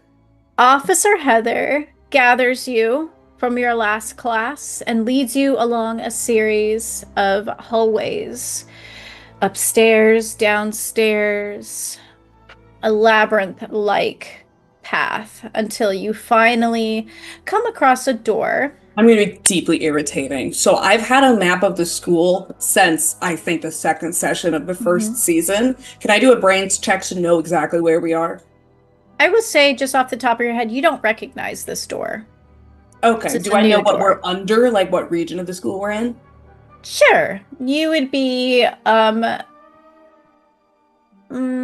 would say probably near dorms. Okay. Near a set of dorms. But I know they're in storm. No, it's just like there's a hallway of dorms. But she opens a door and there is darkness down into the room, and she steps aside for you to go inside. And as you descend the stairs, there's creaking floorboards that follow you until you get to the bottom. In this room, you can't see much. It's very dark. You do see that there is a desk separating you from 3 officers who are shaded in shadow, and you see a stool which you are gestured to sit on. I'm going to stand. Very atmospheric. Is this how you guys normally do your work? Write up your papers and your files in the dark? Sometimes, yes. Officer Heather responds as she flips the lamp and shines that very bright light in your face. Oh. All right, go ahead and list me my rights. Your right is you may answer to the best of your ability if you so choose. You are here to help with the investigation, which is carried out for your safety and the safety of the school. We have a few questions for you, Do I Eero. have the right to refuse a question? You do. Do I have the right to speak freely? You do. Do I have the right to leave at any time I want to? Yes, but we would like to still escort you out. Are you armed? Only with our wands. No baton? Samuel's like, well, this is always on me, so yeah. I imagined it would be, sir. I shouldn't pose a danger to you, so we should carry on with this interview. And he leans back. his toe tapping on the edge of the desk, and Officer Heather clears her throat. Okay, yes, so we have been asking a few people just to clarify and fill in the details of our investigation. Do you have friendships with the vampire students of the school? Are you close to any of them? So, as established when I enter the room, I do have freedom to speak freely. Correct. Already established. Thank you very much. I'm going to get some notes out of my pocket. So, my understanding of the series events as they have unfolded thus far, a student approached Headmaster Zola Thorne with allegations of staff misconduct, to which her first, and to my knowledge, only response was to call in armed government agents. That would be you all. Between this call and the agent's arrival, a profound disappointment in interspecies awareness and student well-being management occurred, allegedly. The story I've heard is that vampire students who have no access to sustenance outside of staff provided meals, provided at arbitrarily medically ill-advised intervals, were engaged in an incident with another student. Another student, in addition to that one, reasonably alarmed for their well-being, alerted who he believed were the correct channels to ensure student safety. Since the arrival of these agents, students have reported witnessing violence, intimidation, harassment, and coercion of staff and students. Is there anything that I'm missing or that you'd like me to clarify? We're just so glad that you came prepared with all of the talking points that you have. Do you have any further questions, or is it covered? Oh, no, we do have questions. I'm delighted. Continue. All right, well then let's just get down to the questions at hand then. Iro, we would like to ask you who is responsible for and guilty of stealing your coven mate, Maris Walker's, student life essence and should therefore be charged and convicted for this crime. I am neither a judge nor a member of a jury, and it is none of my business to decide who should be charged with any crime. Did you see anyone commit this? Did I see anyone commit the stealing of life essence? The theft of life essence, yes. I was that is not what a we were direct asking witness you. to the event, no. So you do not have any idea as to who that could have been? I know that there were students who were sent without staff or faculty into another student's mind to deal with a large issue, and that it appears that very unfortunate things occurred at that time. I find it very disappointing that l'Académie de la Dame Sous-Marine does not take the safety of their students as seriously as they should, but I cannot speak to any direct blame that I would lay upon, I believe, an entire party of exclusively students and private citizens. Interesting. Well, I mean, I think we would disagree in that your school does not take safety seriously. We are here, after all. We'll have to disagree on that point. That's okay. We don't necessarily have to agree. We're just here for the facts. Okay, so perhaps you are a secondary participant in that incident and you're not sure of who was involved. Perhaps you know more about the incident that happened last week and that occurred on a student, an assault, blood was shed, a life was endangered. We are gathering information as to who was involved with that. Yes, I believe that the distribution and the allocation of blood bags to the students is something that happens higher up in the faculty chain. I would talk to Zola Thorne about who might be responsible for younger vampires not getting the sustenance that they need at the institution. Okay, yes, but that's not the question we're asking you about, Iro. We're asking about the assault, not the allocation of blood bags. We're asking about what occurred because of that. Now, we can discuss, of course, the reason behind it, but right now we're looking at the assault itself. I believe you asked me who was responsible. Am I wrong? So you do believe that Zola Thorne, your headmistress, is responsible? Yes. Okay. Please note that down, she says behind her, and there's scribbling.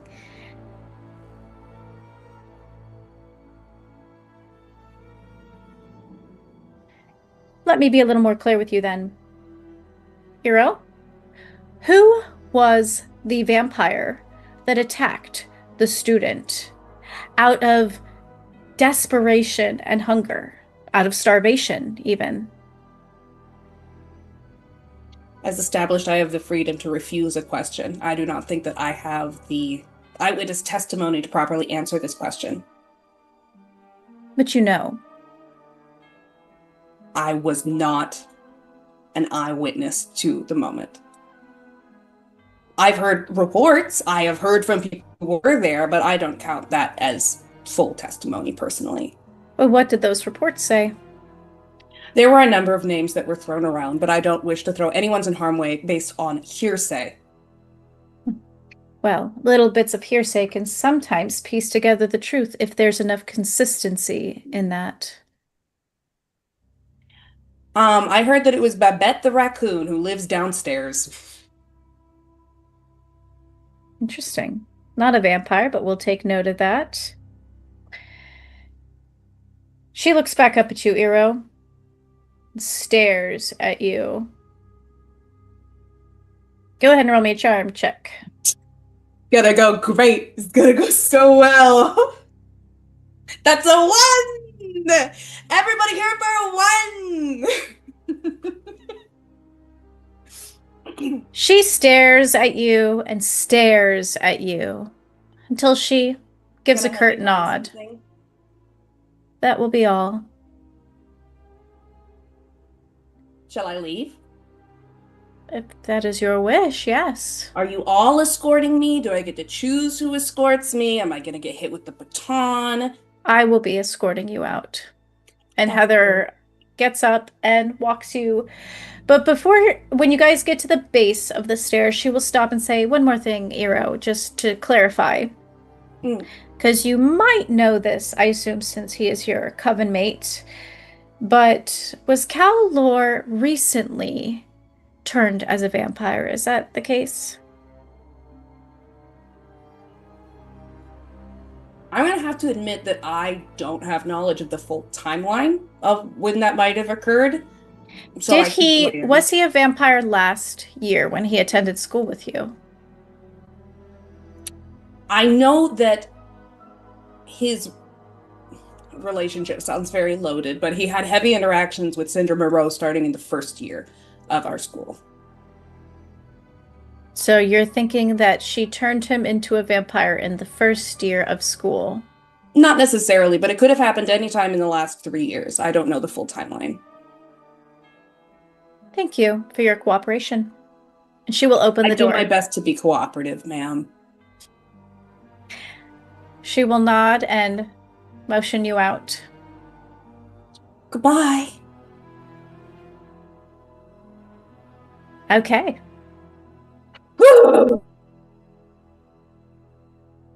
Hi.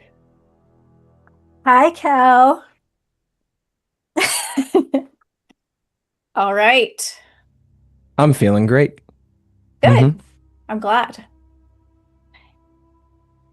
You will hear the heavy swagger of Samuel, Officer Samuel, as he comes to get you. And he will motion to you, come on then, we don't have all day. And lead you through a series of maze-like halls, upstairs, downstairs, through doors, until you come across a door that you've not been to before, you don't recognize. And he will open it, and you will look into this room and see stairs that lead down into a sea of darkness. When you go down each step, it creaks. The wood feels fragile and dusty. And you enter into a dark room. I'm going to bring you into this room in a moment. Huh? All right. Well, I've now realized everybody else on the multiverse map has disappeared except for me. I missed that detail before. Here you are. At the bottom of the stairs, you will see a desk, but it's very, even with your vampiric eyes, it's a little difficult to see. The three officers, Officer Liam, Heather, and Samuel, are shrouded in darkness as they reconvene at the bottom. And there's a stool on the other side of the desk that they gesture for you to sit at. And they turn on a lamp and flip it so that it shines directly into your eyes. This is very pleasant. Thank you so much. I needed a headache tonight. You're very welcome. Now, Cal, we don't want to be here all night. We want to make sure we get the facts straight and that everybody can come out safer than they were earlier this week. So Sounds we're like just we're on the same page. Oh, perfect. Okay, and real quick, just to clarify, take your breaks now while you can. Josh, if you need a break, that's fine. We can do it No, after I'm this. good. I'm ready Okay. to go. Okay. Oh, they can't even hear me. They can't. You should probably type that one. Okay. Cal, there have been several incidents that have happened this year, but also the years prior. You may know about them. All involved a vampire, or two, or three. That's what we're here to try to decipher. The first incident that we were reported about was about your coven mate, Maris Walker. Her life essence was heinously stolen. And so we are trying to pin down the culprit, the one who stole that. Of course, as you know, that is a very invasive breach of privacy. Not to mention, when you take life essence from a person, a little bit of their life gets siphoned away. A couple years shaved off the end. And none of us really know how many years we have. Well, I suppose some of us do. And it gives you a little bit of a smile, Cal. that I can or can't see unclear because I'm having a light shine in my eyes, noticed, but I can hear it in his voice. Yeah. This is still Samuel talking, right? Yes. Cool bean.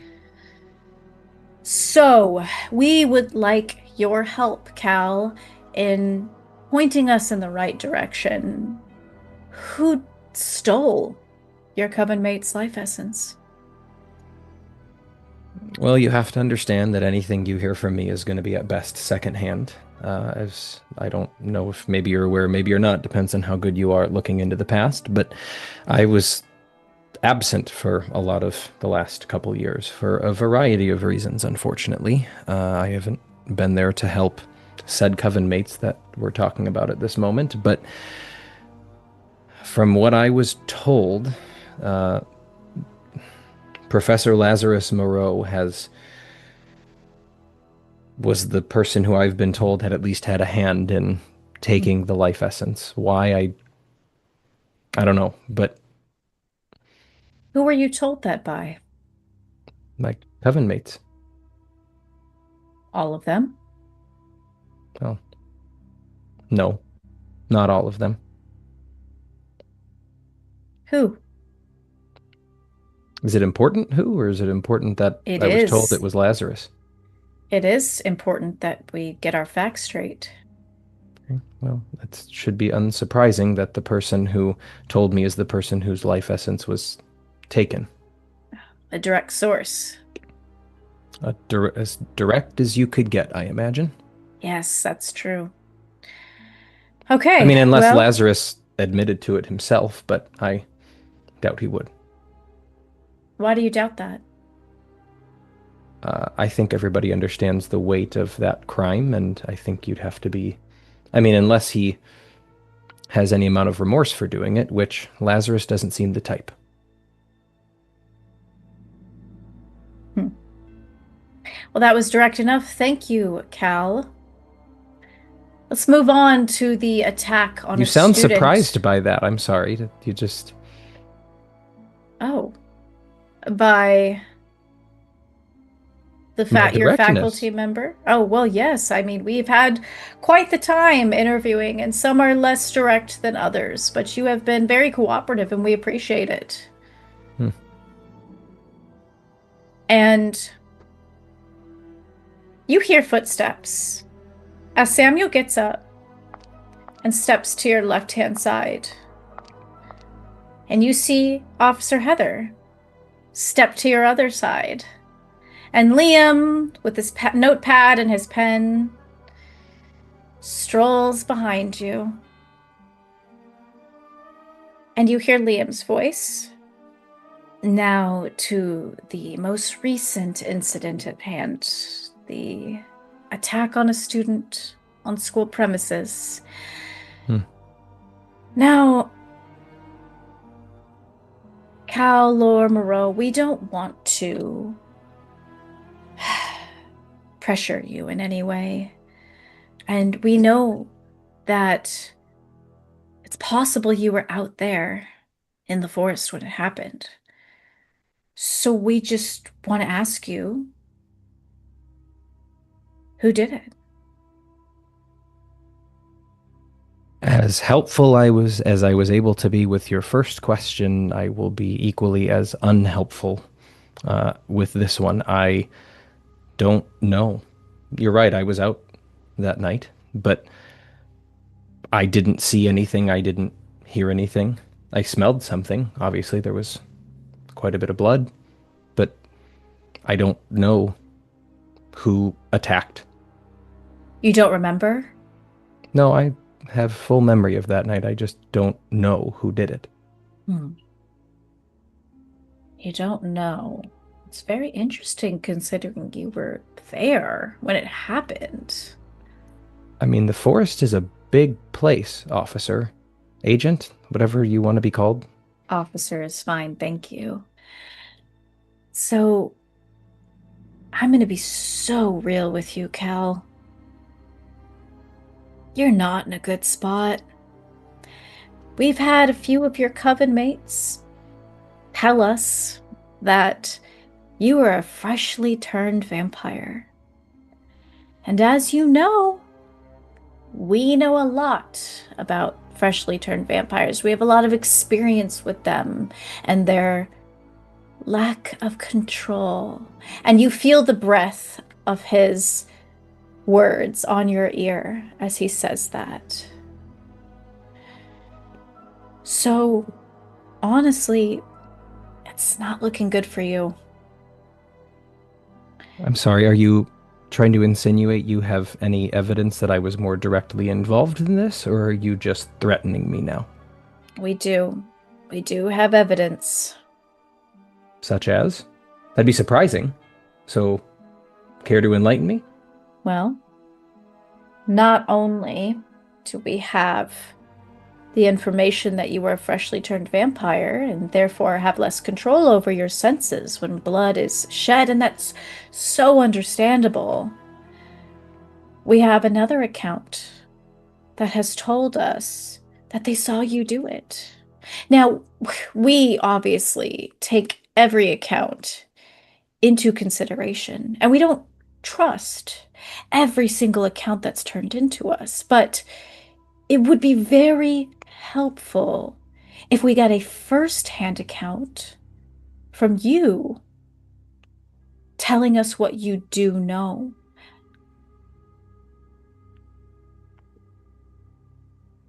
All I know is that this was a surprising, I don't know what to call this, excursion put together by Professor Moreau, Oh, Lazarus. okay. He And you told us- hear pen scribbling. We were told this is a school-sanctioned event, that this was something under direct supervision, similar to the werewolves that go out during full moons, that this was an exercise. And so we all went along with it because Professor Moreau is just that, an assistant professor, but a professor nonetheless. And so we were out, and then an accident happened. I can only tell you that I was not involved in whatever this accident was, and anyone can paint an unflattering or flattering picture. This just seems like a rather convenient accident. Convenient how?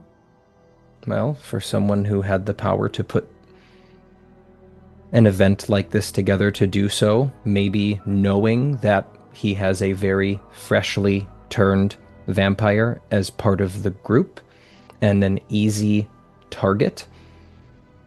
So If you're this saying if this were to happen, and now here we are.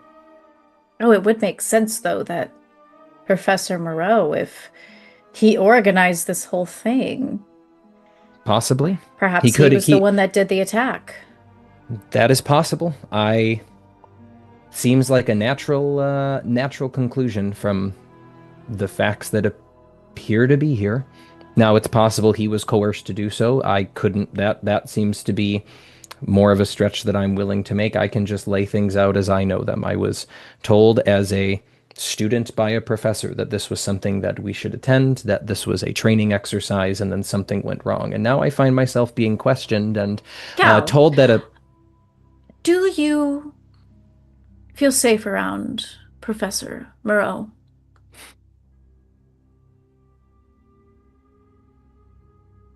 That, agent, is a complicated question. Then let me break it down for you. Do you feel like you are in danger when you are around Professor Moreau?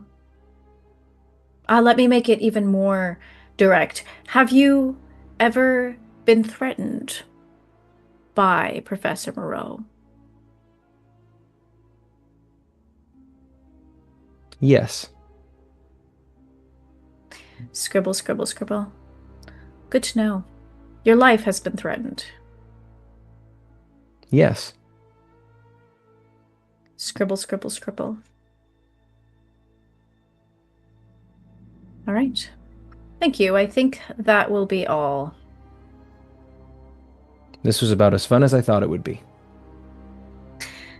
Well, hopefully we can make it more enjoyable for you if anything ever occurs, but hopefully there won't be a future incident. Hopefully there won't be a future incident. That is always our goal when we come to one of these sites. And as you are walked to the door, you hear Samuel is walking you to the door. You hear his voice behind you, rough and teasing. He says, "Are you sure you didn't leave anything out?"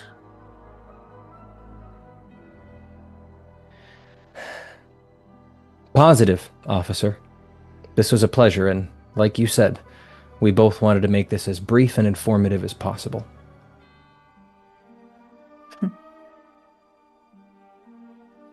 Well, glad to hear it. And he opens the door for you to leave. Bye. He walks away. All right. Mm-hmm.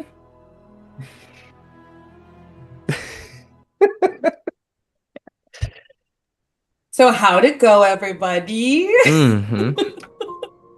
Neora may or may not have threatened the government.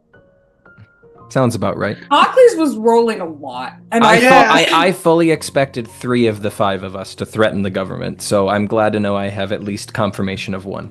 I did not threaten the government. I just listed what they had been observed of doing, and however that read to them is their business. Okay, you guys can watch the episode if you would like to see how things went down. But that night, as you are going to dinner... Before going to dinner, Ira goes to the bathroom and throws up, and then we can go to dinner. You will see that the officers are still present in the school. They walk around a little bit towards the night, but you also notice that they don't stick around Nimue Hall as they normally do, standing at the back. They're absent from this dinner. And you will be approached by Headmistress Sola, and she will clear her throat, put her hands on the railing, and say, hello, Elite. Hey, Zola. Headmistress? I hope you are enjoying your dinner. I hope you're having a good Friday. It was great. Your armed government ages had a great conversation with us. I wanted to inform you all that you will be hosting the Samhain party coming up very soon. Now, that entails that you will be running the party. You'll be making things go smoothly, of course. You'll be decorating, setting things up, providing the food. Do you have any questions? Are you possessed by a demon? What? No, I am not. That is what someone who is possessed by a demon would say. I mean, you were kind of held captive by a demon for a fair few months. Like, are you sure there's no residual demon in there? Is it okay if I check? Is it okay if I check? Go ahead and charms check your headmistress. I would love to, just to make sure. Cal has not broken stride and is just eating a pastry. Didn't flinch when that question came out. Just went. Charm check of Kept eating. Tian's 16. That's exactly what I got. A 15 plus. She's got a demon 16. in her. If it's that hard to tell, she's got a demon. I would like to see. You feel out. You extend your magic a little bit. And you try to feel for a demon inside of your headmistress. I use the same method. Oh, please. I use the exact same method. You do not sense a demon inside of Headmistress Zola. Okay, I grab her by the face and I go, okay, good. You are not bugged. However, oh, God damn it! When you use this magic to do so, go ahead and give me a grit check. Of 18. Damn it! Well, that's that. I'm also nauseous and I haven't been eating, by the way, everyone. No, nothing that's correlated or anything. Yeah, no. I think I actually rolled the exact same thing I rolled. You stretch out your magic to try to feel for anything inside of Zola, and as you do so, a stirring happens in your stomach that suddenly shoots up and spurts from your lips. And a black splatter of goo drops down onto your plate. Nice. Do you have any questions about the Samhain party? Yes. No, but You should go clean ahead, yourself please. up. I just thought you should know that all of the IM people, they are all possessed by demons. What? I'm sorry, what? That tracks. I mean, Yeah, if my you're gonna question think was, immortals, like- what government agents or demons are you going to be inviting to the Samhain soiree? Just so we can prepare the buffet appropriately. Okay, fuck. Her hard gaze I'm dead slides serious. across all of you. And normally, Ocklys, maybe she would listen to what you're saying. But right now... I mean, I had to check you weren't bugged. Because apparently the government's bugged. Who knows who's listening? She turns on her heel and she leaves. This bitch. Oh, we fucked that one up. So, speaking of, yes, all of them are possessed by demons. Okay. I can't I figured prove at it. least one. I Do can't they- prove that all of them are, but I know at least Liam is. And if Liam is, and Liam we was the saw one that I the thought was, yeah. and if we saw that the other guy was Was there a feather thing, like where you see like a raven or no, something? his eyes turned black. Also, Okay. he's bugged. I bugged him. He's currently possessed by that and probably another demon. So I don't know how long it's gonna. That might be why I threw up a little bit, because Okay. a part of me and that is possessing it at the same time. That guy's probably gonna die. It's not my fault. I was gonna feel bad, but he does have one of the worst professions imaginable. Yeah. Oh, Okay, so a Also, few questions. I feel. Is it possible for your insides to sweat? Because my stomach has been burning ever since I had that interview. Yeah, can I maybe try to help Achilles out with a little bit of healing just to see if I can soothe things over? Sure. I don't Neil, know what's go happening to ahead. me. No, she doesn't, but you just said it, so she's gonna try and help. Neora, go ahead. What are you doing? Aggie said inside sweating. She doesn't really know much about demonic possession, but like she can be like, okay, what vitals are off? Can we like soothe any like internal like inflammation or anything? I just threw up black goo. Yeah, like Neora's like, I'm not a fucking like demonologist. You're not. Do So we I mean, have a demonologist in this campus? You! I feel like we you do. do. You do. It's me. God, we're No, we're it's not doomed. you. It's Malakota. Malakota and Oh, God, he's a Lazarus. fucking- To be Oh, fair, God. I have a +5 to all demon lore, so of the Come here. It's Is Lazarus at Malakota. this dinner? And Lazarus. No. Lazarus did not show up to dinner. Cool. Did Petrova show up for dinner? Yes. And the officers aren't in there right now, right? No. Is Now it you- weird that Lazarus didn't show up for dinner? I will say probably Lazarus has been missing dinner quite a bit. What did everyone talk about? What did everyone say? I told the truth about his involvement with the life essence, and I did not tell the truth about me. Yeah. I insinuated Lazarus. I did not say that I saw him do anything. Cool. Anyone else?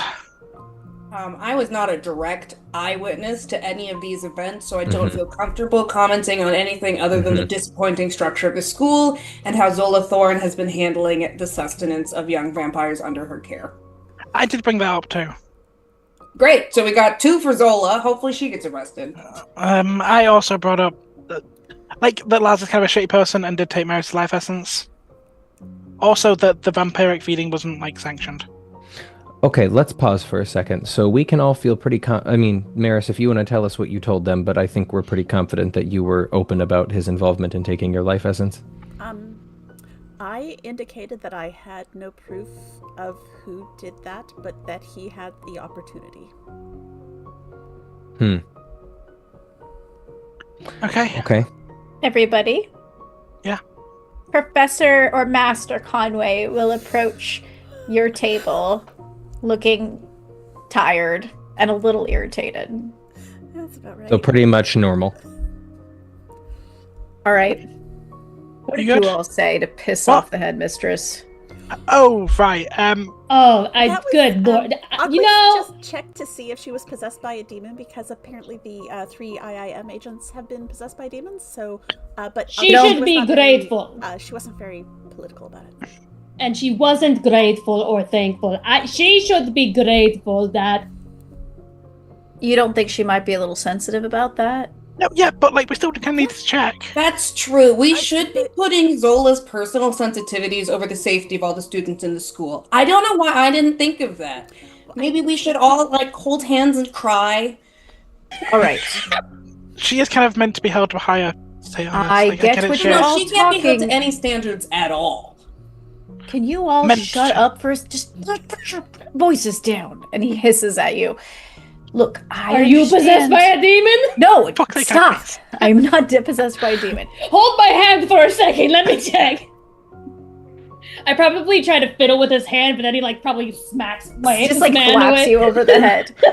Look, guys, I understand where you're coming from, and shit is real bad right now. But you also need to be a little more tactful. Even you, Yeah. Eero. I don't understand what you're saying. No, he's right. Ask maybe me or Cal before you do something, and we'll tell you the best way to do it. Oh, that? no, I'm not don't ask saying me. any of you are wrong. You have been right numerous times in the past on many things. No, But what actually, can you tell us when we were wrong? No. I That's cannot and I will what not I need What to I know. thought. Guys, Look. Continue. Do you want attention on you right now? No. not really. I mean, we are the elite. How You're getting- inconspicuous could we possibly be? It's true. Everybody's looking at you all the time. And everybody saw what you were saying to Zola.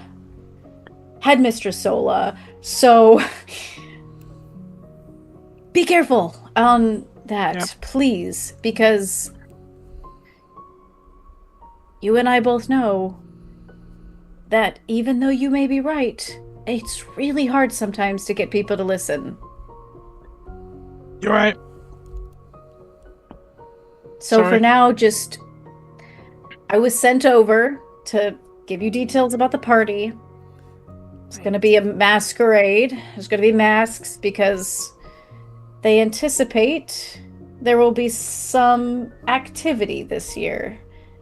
And it Okay, is fun. safer that way. How elaborate masks are we talking? Why is it safer to have a mask? These magic masks? So, when the veil is thin, as you all know, spirits can get through. Mhm. Sometimes other malignant forces can get through too. If you wear a mask, and they wear a mask, spirits wear a mask, to blend into the party, you might blend in with the spirits. That makes sense? Do we know if those demon-infested officers are going to be off of the school grounds by the time of this party? Or are we dancing with the devil in the pale moonlight? I will make sure that happens. Thank you. Sorry. Gotta clarify something. Not sorry to Zola. Sorry for making your life more difficult. It's fine. I'm used to it. Anyway, just focus on organizing the party. I will focus on getting those officers out of here. They should be out soon, considering I think they're wrapping up their investigation. I don't see them around. And faculty will be working 24/7 to try to protect the castle for the upcoming party. In the interest of speed, can we say that we fill him in on, Liam coming out of the water and messing with the wards and seeing them beat up a staff member and watching them coerce and intimidate a student? Yes. So he's aware of all that. Great. Yes. And he will head out. Okay. Aquis, do you have any sense on whether or not the demons that are inhabiting Liam and potentially the others, like, are they working with for Malphos? Does it seem like just different demons? Or like, if you were hunting immortals, it might make sense to be like, ooh, magic fortification, boo!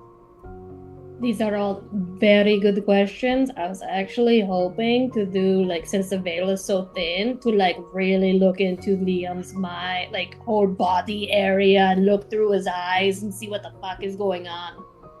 That may not Let's be save some of the- safe. We can save some of the goo.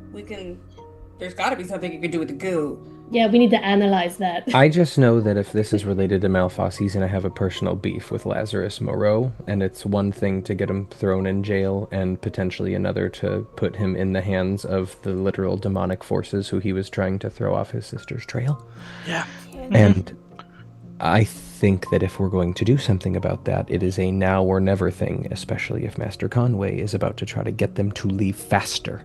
We need to kill them. You're right. No, Or, what? No. nope, Well, that's not it. Maybe Not that. Good thought. Not this time. Maybe Nope. Syndra could do something. Get getting him out. Lazarus the fuck out right now. I What if did. we just wipe their brains? Maybe we can get Petrova to help us. He's not gonna do that. No. Gosh, I hate to. No. Honestly, I think Syndra and the matriarch will probably be a lot harder on Lazarus than an actual jail would be. But, not as Bad as a fucking Problems with demon it. who he's already shafted once Yeah. or tried to. Do you have a way to contact the matriarch swiftly, I guess? It's a good question. I don't know if I have that. Would I have been given? Do I have a quick way to contact New Home? I don't know. You have a way to write to Syndra, not to the matriarch. No, sorry. I have a feeling I could talk to Syndra in some way. Honestly, I think I just need to go.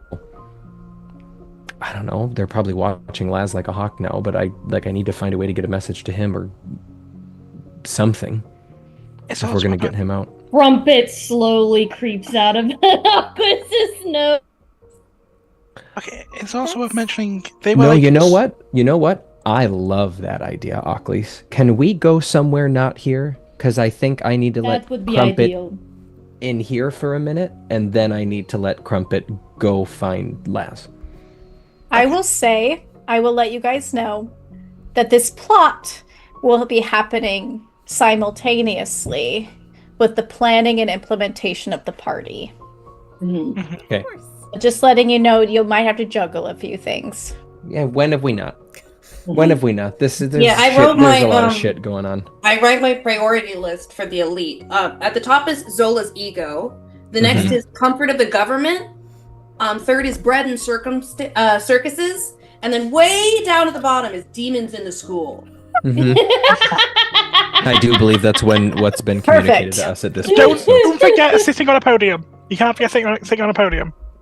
Cal makes a maybe loud or obvious gesture to say goodbye to everyone, and gestures for Ocklys to come with, just saying goodbye to the rest of the coven. We were all just having a normal conversation, and we're stepping away. We need to go deal with something, and we're going to leave to find an area to go do our business with Crumpet.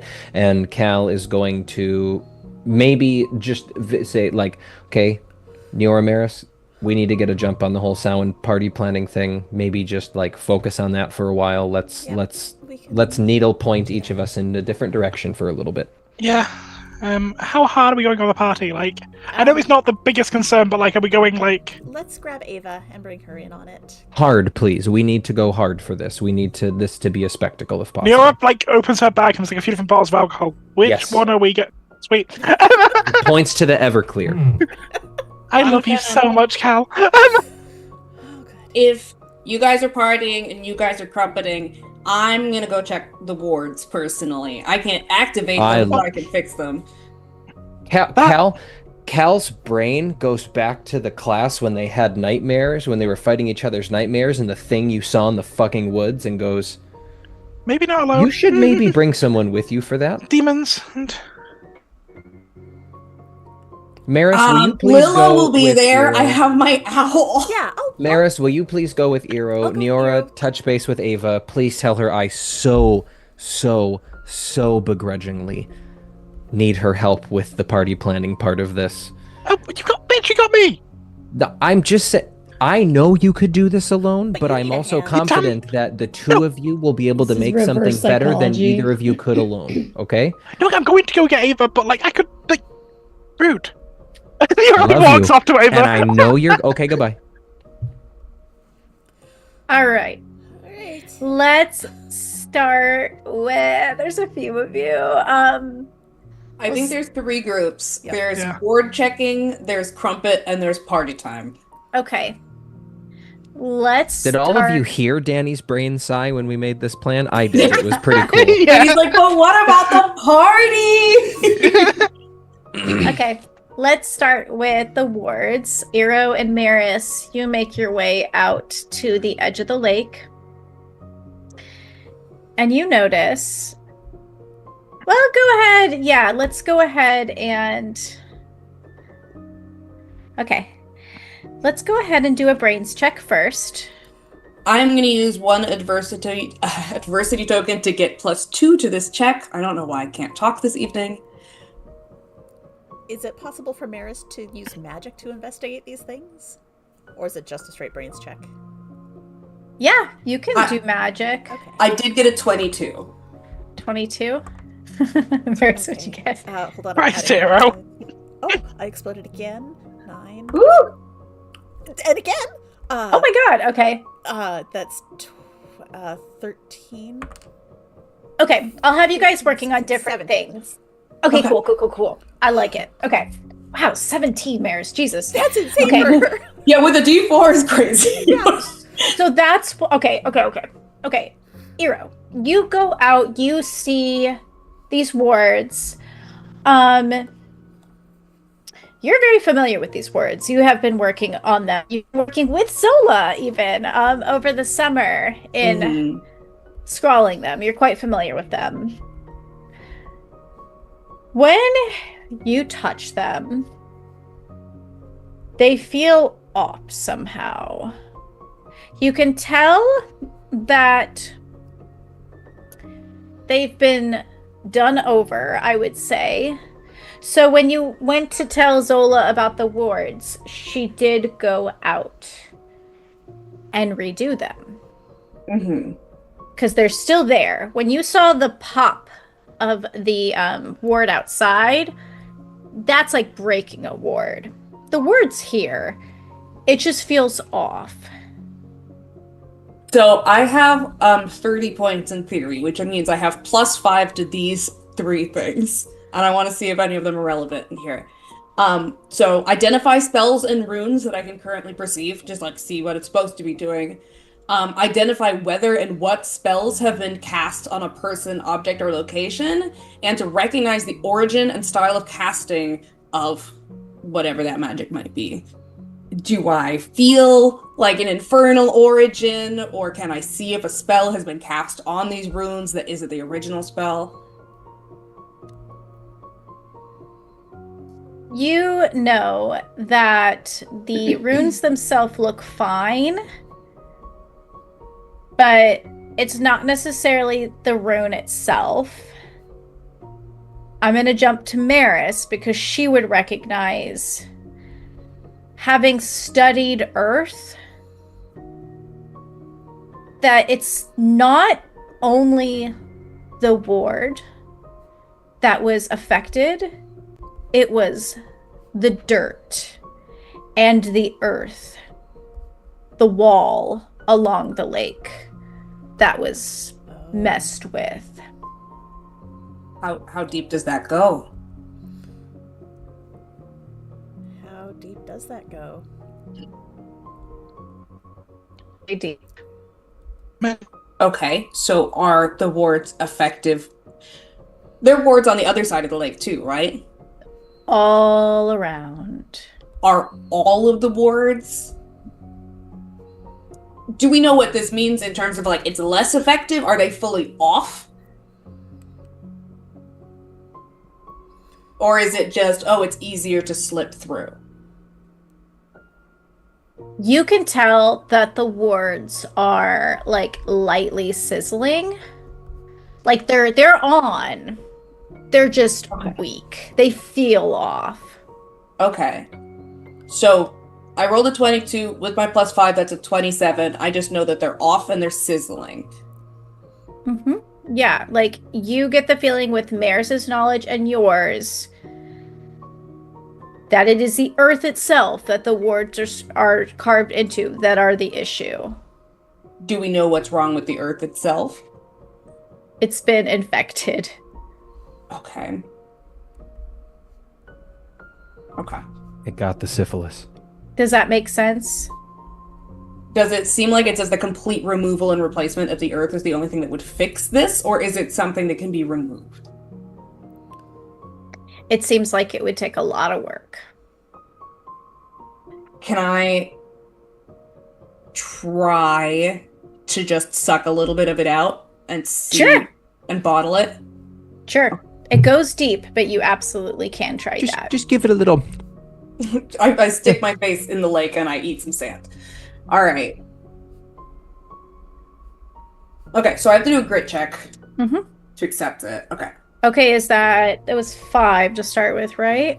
Yeah, and I have a... Yeah. Sorry, I'm very stressed. Okay. Okay, so I got a Well, actually, let me see if I can. Ooh. 13. Okay. You suck in this magic that is basically infecting the earth inside the lake. And I will give you this. It doesn't quite feel like Malphas. You know what Malphas feels like. Okay. It feels bad and it makes you feel sick, but it's not quite as full of power, I suppose. Okay. Well, my plan is to just puke this up into a jar, bring it back to, I don't know, honestly, all three, like, Nyora's got the whole, like, part of nature, and Ockley's can do the rituals, and Talvik can, I don't know, do chemistry or whatever. Because right now I just have a jar of dirt. I don't know what this means. I don't know what it means. So, when you say it goes deep, it's going, like, deep beneath the water? Or, like, deep into the ground outside? Or both? I Both, think the but way that I'm interpreting it is that it's sort of like, as though something has kind of been injected into the earth and it's seeping into the earth itself, rather than like, oh, this is a 5x5 cube. It's like almost molding over. Is that right? yeah, I would say it is deep inside, but it's also deep down. But yes. Okay. Did you guys come here by broom? Probably. Probably, yeah. How Maris likes to travel these days. Are you finished with your investigation? I think Maris would want to just try to see how far the ground feels wrong. Down or in? Like in, like walking, carrying her broom, walking to see how far it feels wrong. You're feeling along, and your hand is skimming along the grass that is now dried and kind of crisp from the autumn. And you will feel it as you walk towards the forest. Towards the forest. Nope. Nope, she's not going to get too close to the forest. She will probably notice that she's getting close and stop. I would like to read the roots. I'm going to take off my shoes. I'm probably not wearing shoes at all, but I'm going to be barefoot, stick my feet into the soil, let the kind of natural roots of my feet dig into the ground, and I would like to try to see, I don't know if the tree's roots would get out this far, but whatever's the closest I could get to kind of, the way the ability works, I learned one fact about the history of the location. I would like to know when and how it was tainted, essentially. If they remember something happening that made them feel sick. The trees will tell you that they felt the roots start to dry and suck up this malignant magic a night ago. Was that the same time that we saw the breaking of the spark? Yes. Okay. Okay. So it sounds like Bliam is an issue. Yeah. That whatever he is doing is seeping into the land itself. Mm-hmm. Do you think... I mean, Conway is trying to get him out of here before the party starts, but if he's possessed by something, then that could very easily just move, couldn't it? Yeah.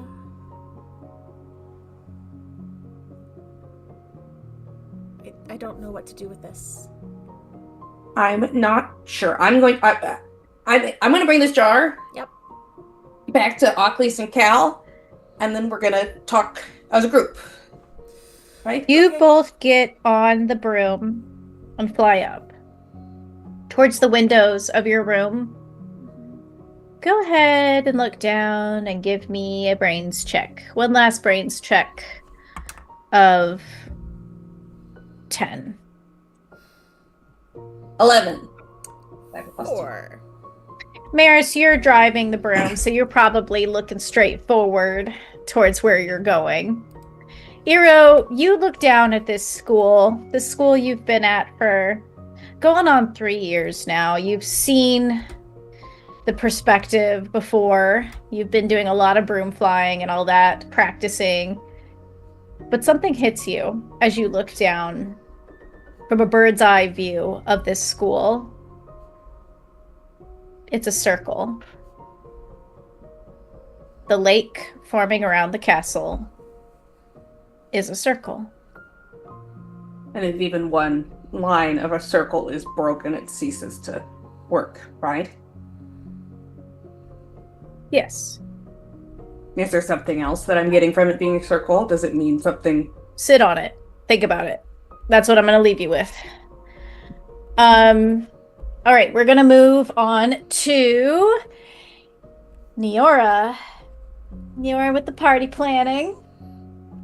Neora, you will find Ava in her room. She is by her window, and she is decorating her window with an assortment of things. She's decorating her window with a glass of peach wine, some plump grapes, and a bowl of fresh ocean water.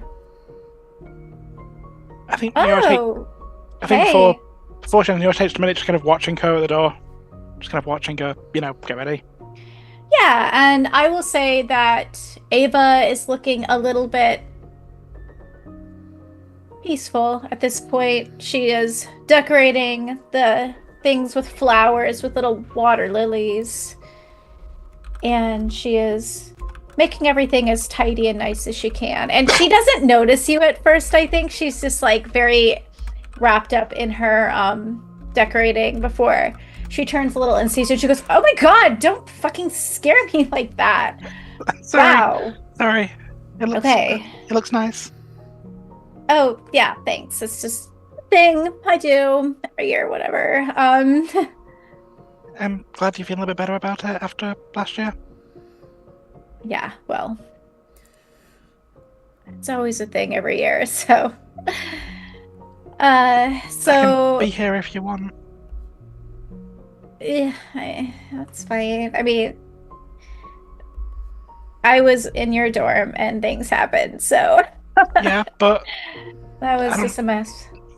I don't know about you, but I tend to cope a little bit better when things go wrong if I'm with friends and stuff. Just you don't have to. Just if you want. Yeah, maybe. No, yeah. If you want. If you want me, I'm there. That might be nice to have some company. Then you got me. Okay. So, what's up? I mean, so obviously, as part of the elite, my duties are planning all the parties and such. And they want a masquerade this year. Bitch, are you coming to me for help? Oh, shut the fuck up! Yes. Maybe they recruited the wrong coven for the elite, because I'm pretty Do you want sure... it or not? Do you want? Obviously. I can just go. Oh my gosh. Yes, of course I want it. Mm-hmm. Thought so. And then Nura pulls out the folder that she's already been making for party planning, and then just puts it on. Nura doesn't really have folders on writing for anything outside of every party they've planned so far. And Nura just puts down. She sees the note. She's like, "Oh, it's gonna be a masquerade." It is. Oh my god, it's gonna be so fancy. Okay, everyone needs to go in huge ball dresses. And like, bitches cannot come in if they look like shit. Okay, so. I mean, have you met half the people here? I know, you need to let your little coven mate, Iro, know that he needs to be dressing nicely for this. I'm just saying, I need him to look. I will help with an outfit for Iro and the rest of the coven. Okay, and like no leggings. Okay, tell Maris that too. Like she needs Maris to wears a wear. dress frequently. Okay, I'm just saying, everybody better look their best. Yeah, because Kimmy's gonna look so great with the cheap ass wig she wears every year. Look, okay, what? Okay, anyway, sure. Kimmy, hopefully, will Yeah. show her best. Yeah, Mhm. but we're gonna look good. I know Yeah. this. There we are. So I was thinking, obviously, if the entire thing is like obviously around like the dead, and like a fair few people of this school like have enough magic that they're able to fly. So I was thinking, what if we kind of lead into it being like a multi-layered, like obviously ghosts can fly and shit. What if we lead into like floating tables with like staircase? Oh my god, it's gonna be like fucking space or like underwater or whatever. That's gonna be so fun. Like kind of like three-dimensional kind of like tiers, and then like we can have like several different like orchestral music like playing. We can chant instruments over the top, and like Yes. Adira just starts going through like every single last note Oh for my God, her we need to- masquerade. It is one of the most elaborate things. I love this. I love this. I think Thank it's you, gonna be Josh. great. I'm gonna do like 5 cartwheels in the air. Okay, this is gonna be good. Okay. And you guys can continue party planning. Nira starts thinking up like color coordination codes and things, and basically is going to assign color coordinations based off people's majors to like link into appropriate spirits and horror themed monsters, and like send that out to the entire school. With different masks that they will receive upon arrival based off monsters related to their appropriate field. I'm changing my outfit in One More Multiverse right now. What is Theory's color, please? Oh, that's a good question. 1 second, let me pull up my network. I wasn't expecting a Halloween one shot until Danny mentioned it right now. You All know. right, we're gonna tap into your creativity right now. We're gonna see what you're capable of. Okay, so it would be monsters based around sphinxes, and I'm thinking like old riddles. So I'm thinking like blues going to like greys and golds, with like white feathered tips around the edges, and you'll have a mask of a cat turning into a human sphinx that covers over half the face. Does everybody Oh. wear the same mask? It's a collection of monsters based on your thing. So for Theory, it'd be things like sphinxes, it would be sirens, it would be muses. Okay, It's the creatures and mythos of knowledge. got it. Okay, For magics and for like combat magics, it would be things focused around the elementals and the different war aspects of different world religions, and strength and structure, things like that. okay. I will quickly, because I'll quickly write up one for each class and I'll send it you. Yeah. Give me a minute. That's okay. You can have a moment. So you guys are party planning. We'll have you write down that and plan that. Okay, let's jump real quick to Aklis and Cal. Then we got to jump into the party itself. So as soon as they're somewhere, unless Aklis wants to talk on the way, as soon as they're like somewhere that no one will definitely hear them, I think we're just... Cal is pulling Aklis into a side closet, and Okay. then is going to be like, What okay, happens in closets in this game? everyone's been waiting for this moment. And we'll say, Ow, you stepped on my toe! I'm not in practice, okay? I'm very sorry. What do you The- mean you're not in practice? I haven't pulled anyone into a closet in a while, okay? This is Is that a thing you do? Is it not a thing you do? I mean, I did it like... Okay, I've done it a couple times, but... That's what I don't try to just put this on me, ma'am. I know. Okay, I've never had I crumpet turned the little light before. on. Yeah. It's dusty. God, I picked a bat closet. Okay, I don't know exactly how this works, but I guess Crumpet comes in and I give Crumpet a message. Does Crumpet just take the shit that's in my head? How does Oh. this... Okay. So here's the thing about Crumpet. First of all, he's a little shy at first. Like Okay. you have to like entice him out. Like think really hard about your nightmares or like some sort of trauma. He eats trauma up. He loves trauma. As soon as you say that, you watch Cal's eyes go a little blank, and I imagine Crumpet just goes... Yeah. Because See, Cal look, he's already immediately... ready. Look, you see, you're You got this. Okay. So now, once you like really hone in on that, he's going to go up into your brain and give you a bit of a head rush. And then what you want to do is you want to kind of like tell him like, you know, like focus and be like, all right, buddy, this is what I need you to do. But like say it in your brain, like kind of like inner monologue, and then ask Crumpet to, you know, maybe like think of pictures. That you have to be very specific because he's probably going to, he might twist it a little bit if you give any room. Like if you think of a clown, like that clown has to be doing something specific, otherwise he's going to make a vision of a clown hacking up somebody into bits and pieces. So you have to be very specific, okay? I just look at him like, do you got it? Any questions? This feels like an experience situation, not a talk more situation, so I think I'm as ready as I'm going to be. Okay, specific, very specific. All right, are you ready? Think real hard, and I just like lean in and my nose is just like inches away from his nose. Cal probably does it. He's just thinking and thinking and thinking and thinking. He's trying to like weirdly keep his trauma front and center to entice out, but also like getting ready to deliver a message. And he is just waiting and waiting until he pokes out, and he like I don't know what you're specifically thinking of, but like Crumpet would. I'm sorry. It's ripping somebody's head off. It's killing someone for the first time is the trauma that Cal is thinking about. For sure. Immediately Crumpet shoots out like a little black bean and just like initially like part of him goes up one nostril and then the other part goes up he can't go fast enough. He goes up the other nostril and he just crawls his way up into your brain. I think Cal just I don't know how big this closet is, but just recoils back, just like knocks shit down. It's very cold and stops. Oh God. Oh, my head. It's his first time. Oh, his first time. How's it? Oh, okay. Focus. Clear thoughts. And he starts to. This is when I wish I could put reverb on my mic. And he starts to think to himself. He starts to think to Crumpet. Go to Lazarus and deliver this message. Agents possessed by demons. Malphos ? You need to leave now.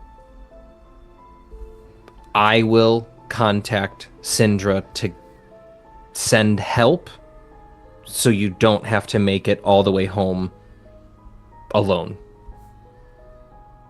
And then I think at the end I go, and Crumpet, you don't need to be gentle. The Crumpet quivers in your brain at the excitement of that suggestion. And then you just hear Cal go, okay, now what? Okay, now he might really like all your trauma in there, so you either need to like think of something really, really happy and like sickeningly sweet, or you just sometimes what I do, because he really likes to stay in my brain. I don't know why. I think of lots of crazy things. But I stick my thumb up next to one of my nostrils and I hawk to it out of my nose. I think Cal tries the first recommendation first and probably just thinks back to all of the, we'll just say amazing moments that he had with Syndra, where he was like on the high of the power of being a new vampire, the new sensations, and then the wonderful use of those new sensations with Syndra, and the happiness that he felt there. And he starts to do his best in the midst of this cold headache to see if that'll work. And if Crumpet does not leave, then he'll try the Hawk-Tua, just like, you just fuck like it. right up the nose. All right, Cal, roll me a flight check. Oh, this is gonna go well. What's my TN? You don't know? Cool. It's an opposing one. Oh, it's an opposing flight check. Yeah, it's still just my D4. That's a 2 on my dice. I do have 10 adversity tokens, but I don't He's probably too distracted to do much of that, at least initially, so he rolled a 2.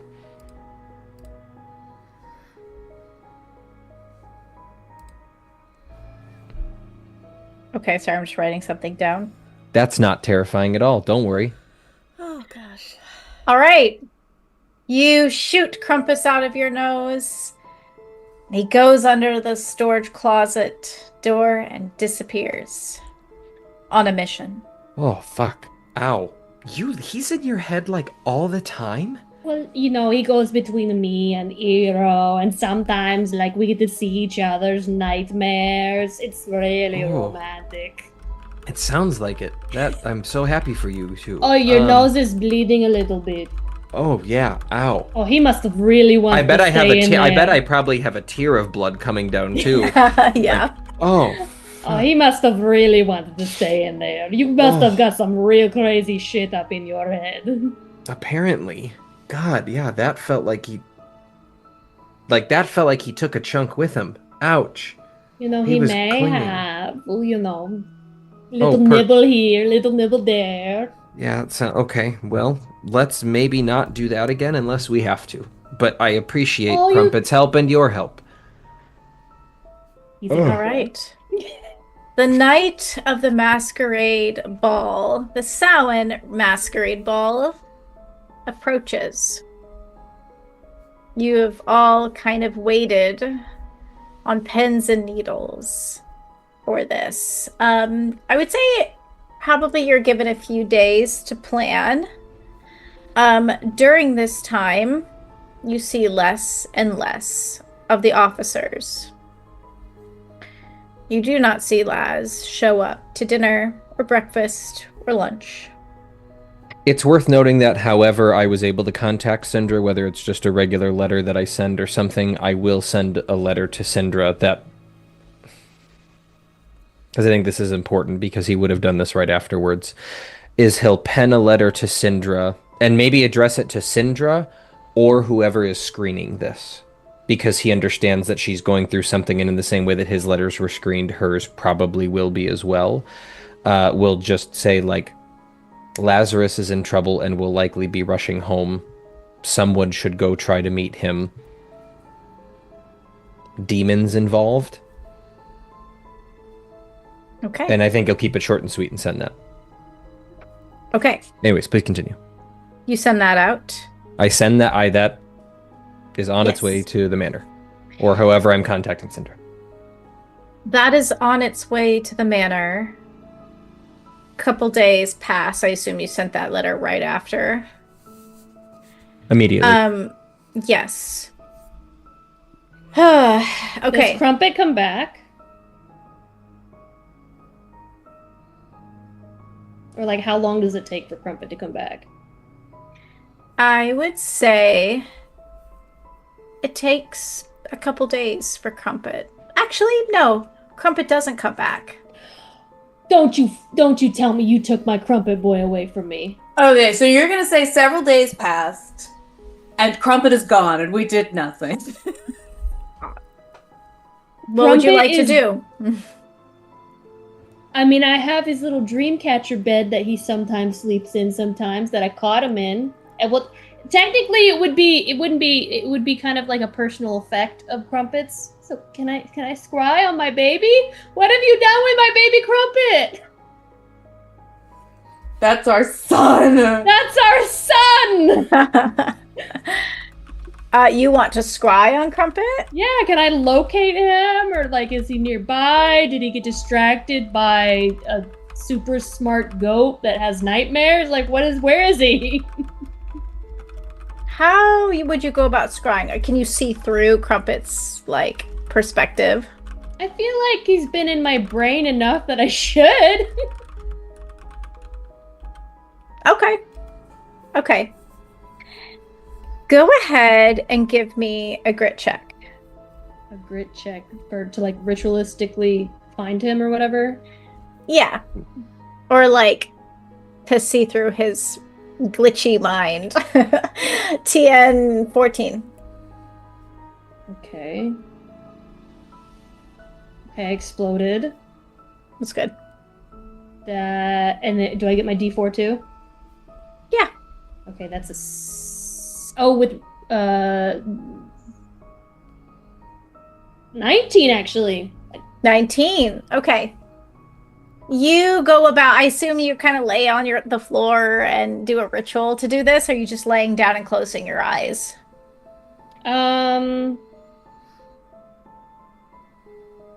I probably some kind of ritual. I probably grab his dream catcher and I smell it or something, and then I kind of like lay on the floor and become one with my nightmares. Okay. You become one with your nightmares, and can you feel what Crumpet is feeling too? Yeah, I think so. I think I think I can feel what he feels. Like, again, like he's been in my brain and like Eero's brain so often. I feel like there's like he's imprinted on us. Okay.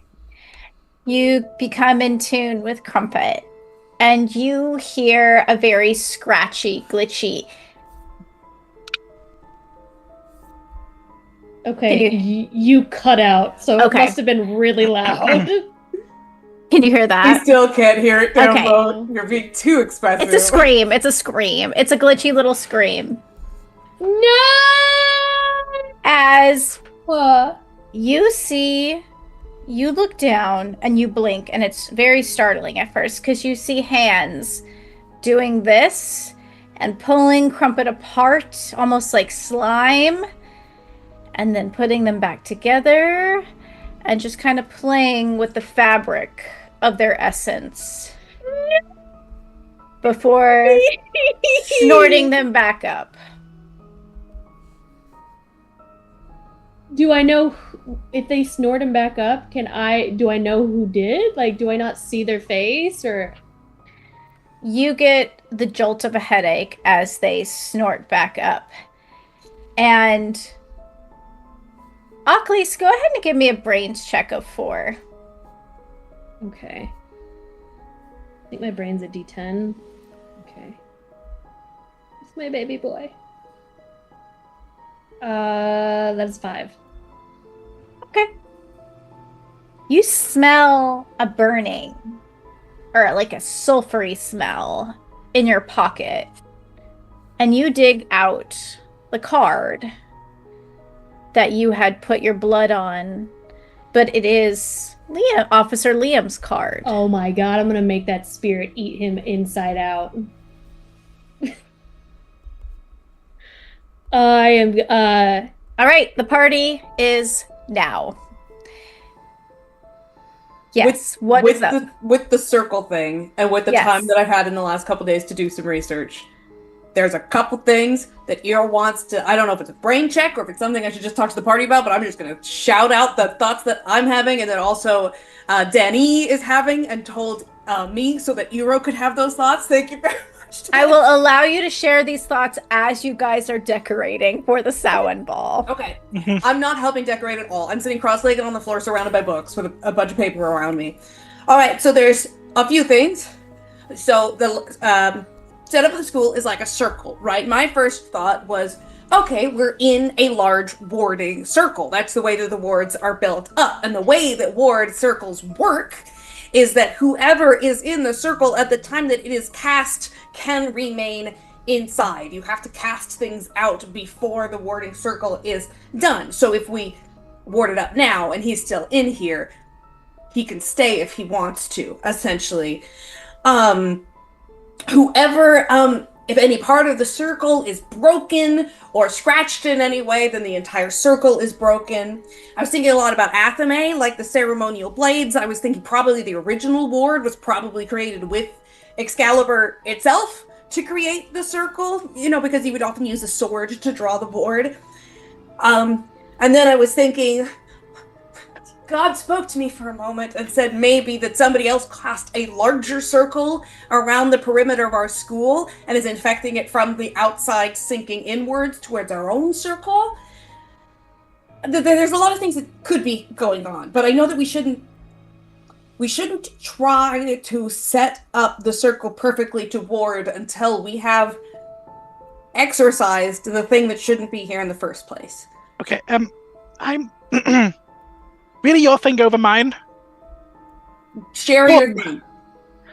Like, I don't know if this is like a thing in real magic or just in video games, but like, if the circle was broken and like they did something weird and fucky, could they not like maybe invert a rune so that when the rune was drawn back on, rather than being like a warding circle, it was like a summoning circle for Malphas to be channeled into the school? Just a thought. When I've looked at the runes so far, it doesn't look like the runes are changed. It looks like the land under the runes has been changed, which might affect it in that way. I've been spending some time with the dirt itself to figure out what the fuck is up with the dirt. Do I know anything about the dirt, Danny? Do I have any idea? Does it feel like the way that my home felt, the arbor felt, where it was just a creeping rot of death is coming? Does it feel like the demonic infestation of Malphas? Does it feel like something else entirely? Would I recognize what kind of magic it is?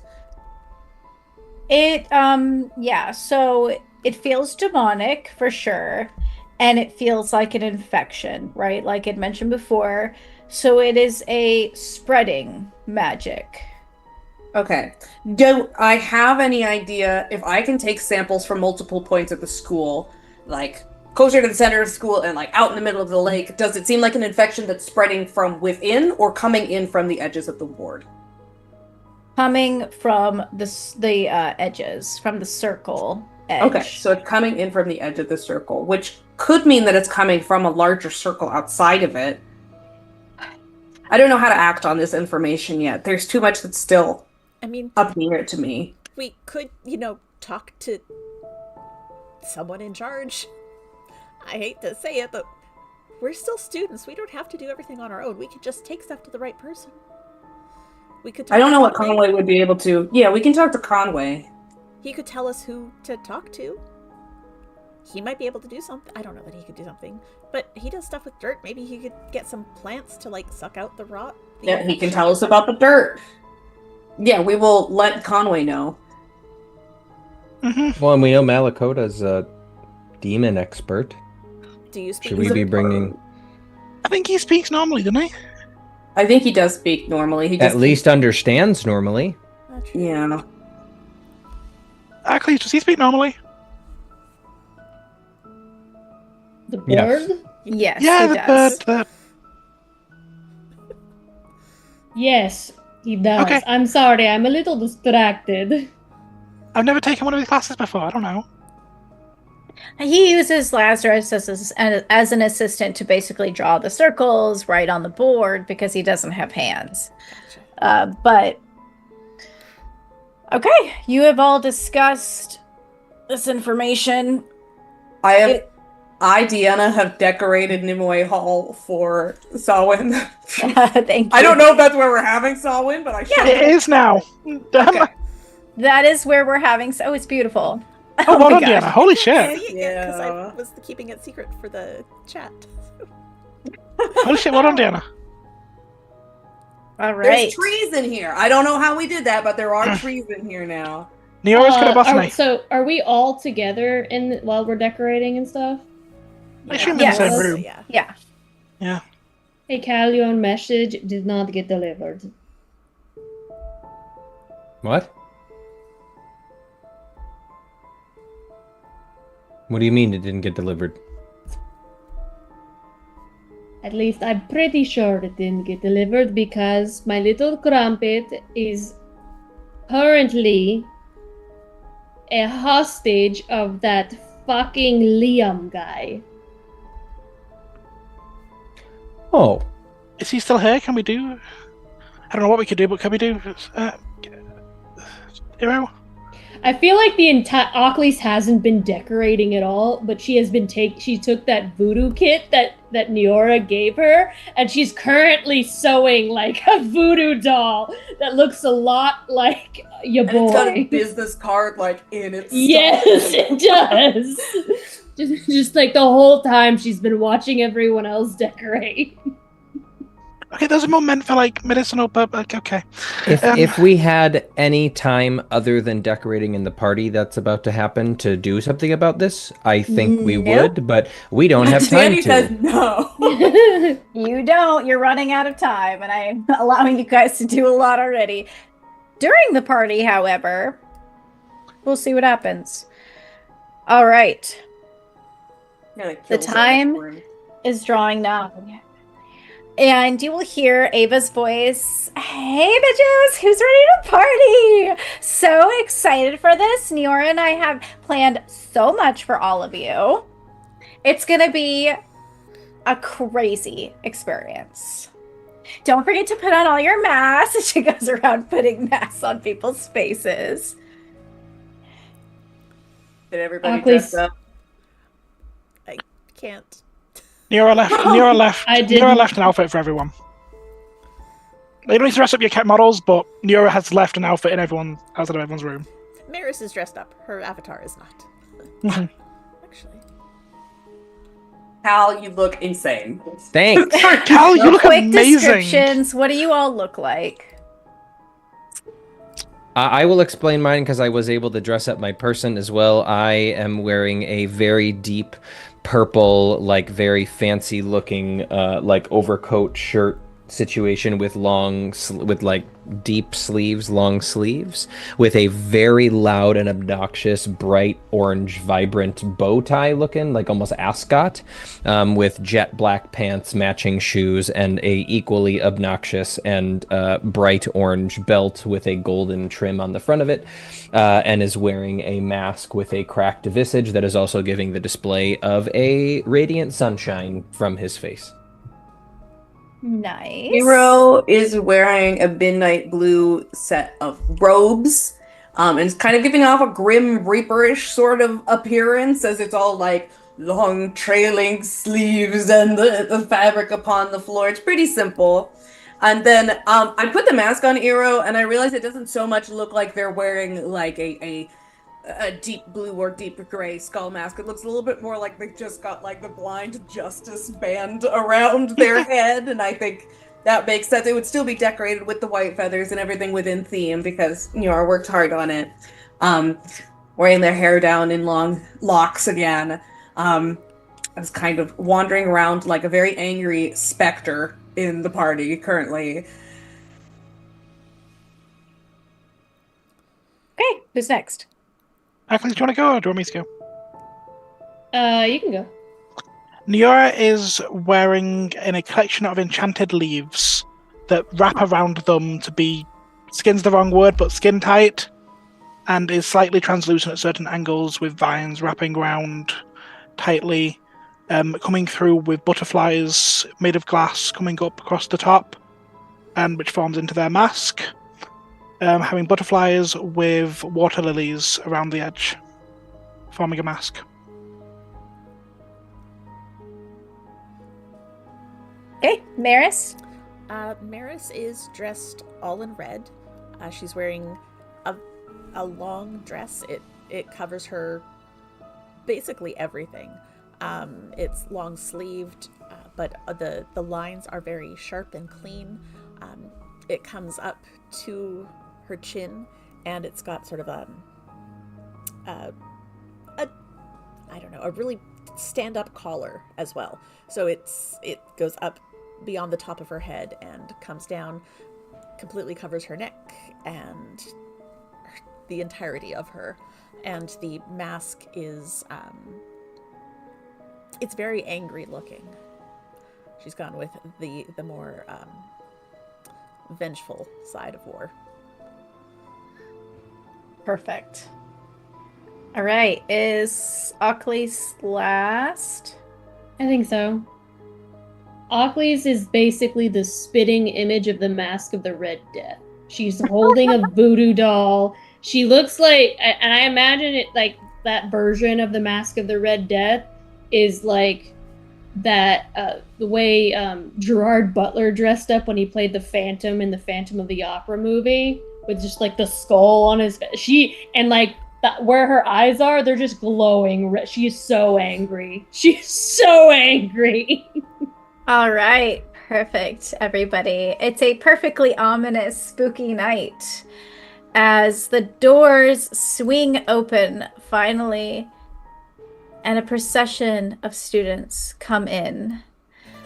The orchestra above you plays, and it feels strange to hear the laughter from students and faculty, to hear a celebration as people come in, excited about their outfits, excited about their masks, ready to dine on hors d'oeuvres and drink and dance the night away. But you all are acutely aware that there are things happening here amongst the people, amongst the shadows. Go ahead and everyone roll me a brains check. Tien 13. I exploded. 19. 19. 7. Ockley's is very distracted by a crumpet not being. Okay, so I think Zero is so mad that this is the school's priority right now that they are not processing anything. I got a 3. okay. This is Fleeing in a Miora's corner. party. This is Miora's party, and nothing can go wrong. Miora is on this. Miora, you are all over the place. You're helping people. You are making sure people are having a good time. But as you look around, you notice that there are shadows dancing along the walls and the floors. And maybe it's just your imagination, but you feel like some of them are not attached to the people that they belong to. That's why some of the students are flying in the sky on the spectral tables. Yeah, it's kind really of hard to notice. It's kind of hard to notice, right? Shadows are swirling everywhere, but it feels like that. It feels off. It feels unsettling. And you hear, I will say also, I will add this as well. You notice some of the faculty are missing from this. And you all know this, I think, that you've been seeing faculty going around the school and marking on mirrors, like ritual warding circles on mirrors, like stamping them in the middle. And this is in the bathrooms, it's in the halls, it's in people's rooms. They are working very hard to kind of try to seal these places. Does the infection in the soil feel anything like Visago if they're going mirror ham? No, not necessarily. Okay. But It doesn't feel related you to know Visago. that some demons can get through mirrors, and that is an indication. Okay, but it of doesn't that. feel like specifically that demon. Okay. No. Okay. All right. Maybe even I'll go as far as to say there might be people marking any kind of circular object. You know, it might be hard about, like, toilets and goblets are very difficult to mark every single one, but they're trying to cover everything in the castle. So you are all, yes, what's up? Okay. Is there something that I, Deanna, am missing that is obvious about circles if they're covering them all up?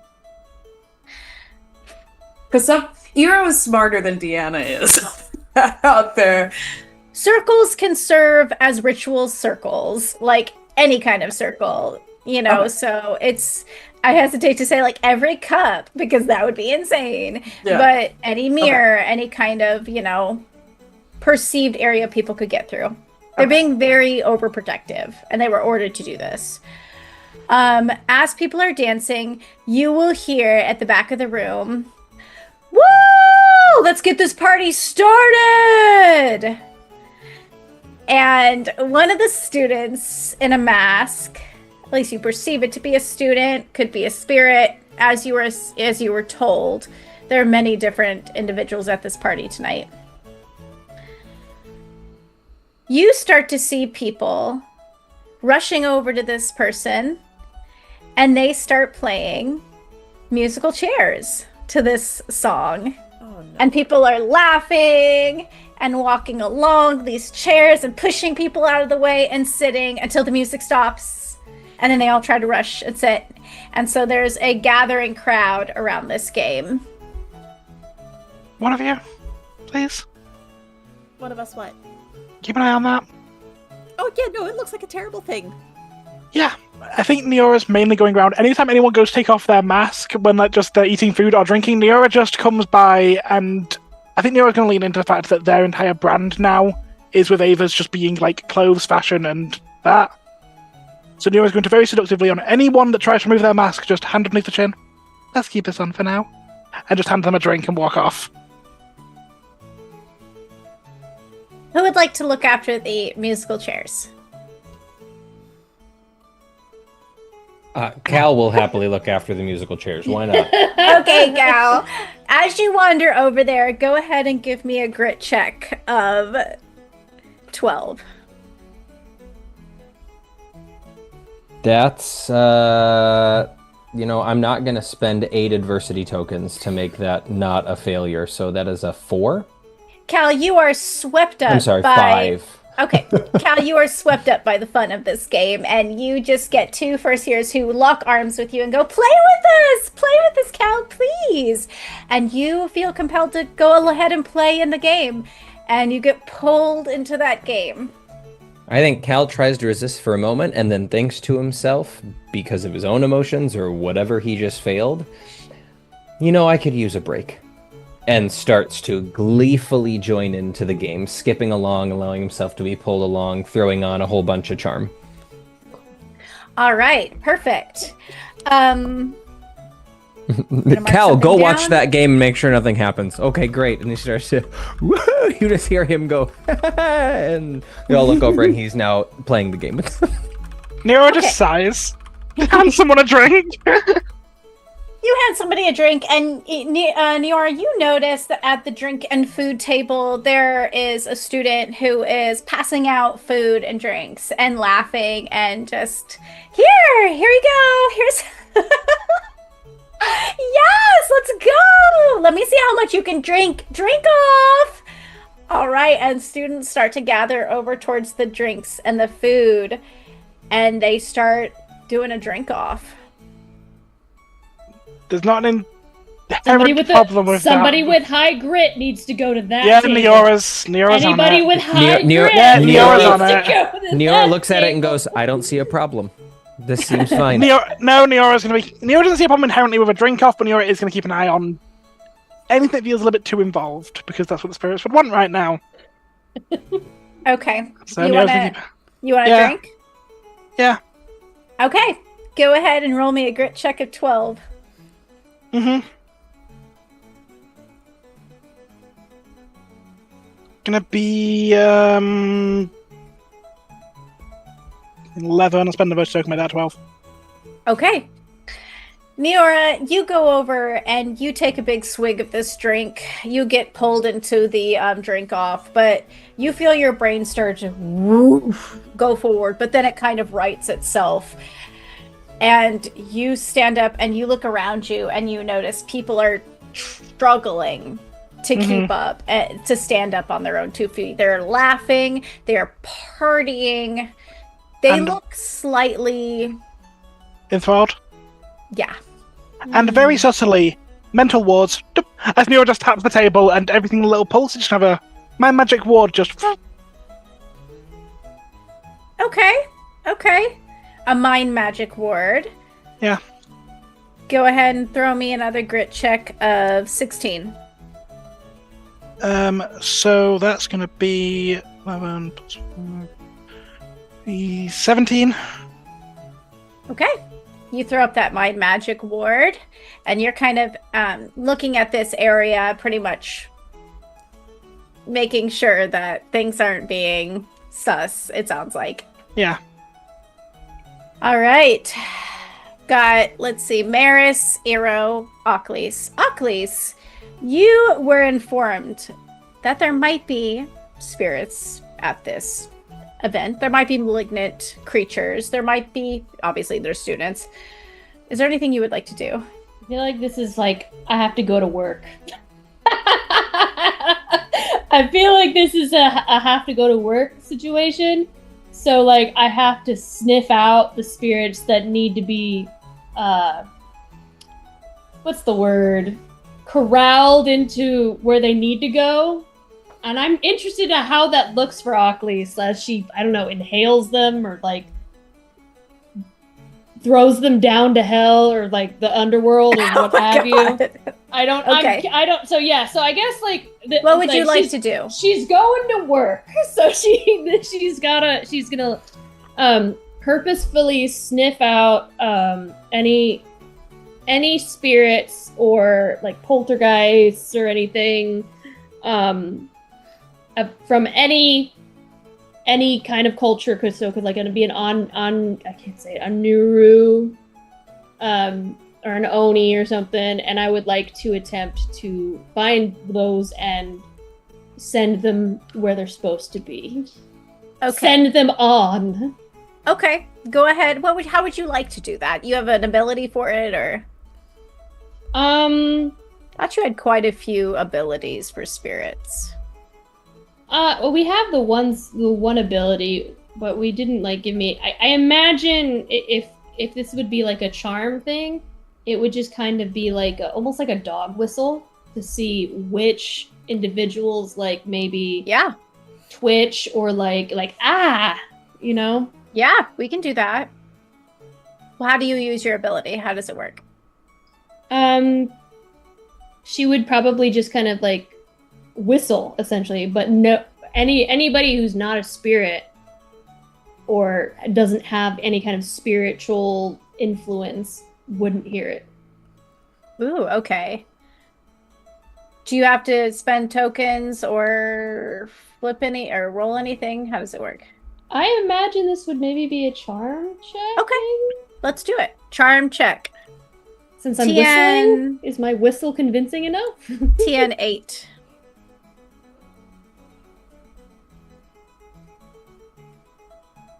That is a 12, I believe. Okay. Ocklys, you whistle. And as you whistle, you notice something very interesting. Something trembles on the ground in front of you. Puddles of water that reflect light from the chandelier above. There's a trail of a puddle of water. One puddle here, one puddle there. And if you follow that puddle, you might notice a large puddle in the corner of the room with a young man sitting in the middle of it. His hair soaked, his eyes big and sad as he watches his party go on. Well, actually, he would have the mask, so X that thought. You don't see the eyes, but you do see this young man sitting in a puddle of water. What you think is watching the party. And kind of sniffling a little bit. Hair is also deeply soaked. So are the boy's clothes. And he is dressed in a cape. A starry cape. I will go sit down next to him. Turns to look at you. And then does a double take. Can you see me? Of course I can see you. Would I also just know his name just automatically? You could ask. It's true. Ooh, what is your name, little one? My name is Phineas. I think I visit every year. It's hard to tell time, but I don't know if anyone's ever seen me before. This is a very good party. It's better than any of the other Samhain parties I've ever attended. Oh. You are sitting over here in the corner. Why are you all wet? That is just how I am, I suppose. It's just how I died, so I suppose it's just how I am forever now. You were sniffling as well. You don't seem very happy. He sniffles and and a bit of seaweed comes out of his mouth as he coughs up a mouthful of water.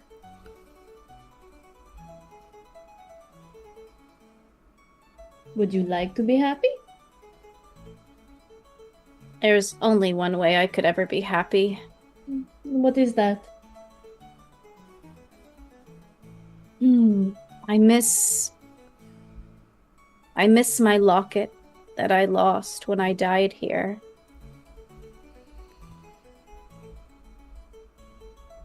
Your locket. Yes. That is the only way you could be happy, is with the locket. Yes, I just wish to look upon her face one more time. Can I ascertain what kind of spirit this is? Is it just a regular ghost, or is it any kind of... Okay. You can. I will give that to you because you are a goddess of spirits and you used your power. You know that this is a spirit that has died on school property. Okay. Well, how about this? What if I find it for you, will you take a nice walk to someplace happy with my brother? Yes. And make sure that you are content and you are no longer sad or lonely. I can do that. Yes, if you allow me, if you find me that locket and you can let me look upon her one more time, then yes.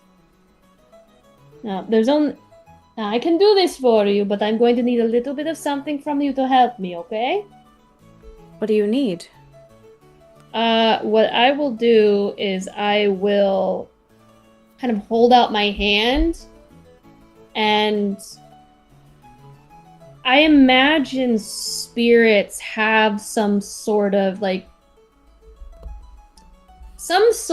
aura, or like I can kind of draw upon like their soul, just so I can get an idea of what I'm looking for.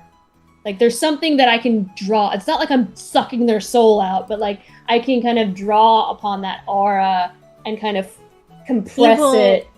He will hold out his hand to you. So I will take his hand, and I will just kind of like compress it between both of my other hands, and it'll be really firm. It might feel a little bit uncomfortable at first, but then it will soften and warm. And I imagine this aura is tied to this soul's memories, and I will see flashes maybe in my mind pertaining to that object. You and will that see, person. yeah, you will see flashes of a splash. You will see flashes of bubbles rising up to the surface. You will see the deep, dark arms of the lake reaching up to take him. You know that the spirit drowned in the lake, and that the locket is the last thing he saw as he reached up to try to grab it. I'm gonna need Neora for this. Alright, now you sit here. I'm gonna put my like, can you do me a favor? I'm gonna trust you now. You think you can do something Okay, for me? Because okay, I don't yeah. want you to be alone, because being Okay. alone sucks. I've been there, okay? I'm gonna put my little... Don't you fuck me over, Danny. I'm gonna put my little voodoo doll next to the spirit to keep him company, okay? He'll This- pick it up and hug it to his chest. Okay, good. I'll be right back, okay? I'm gonna go over to Neora. Okay, real quick, let's jump to somebody else. Eero, Maris, what are y'all doing?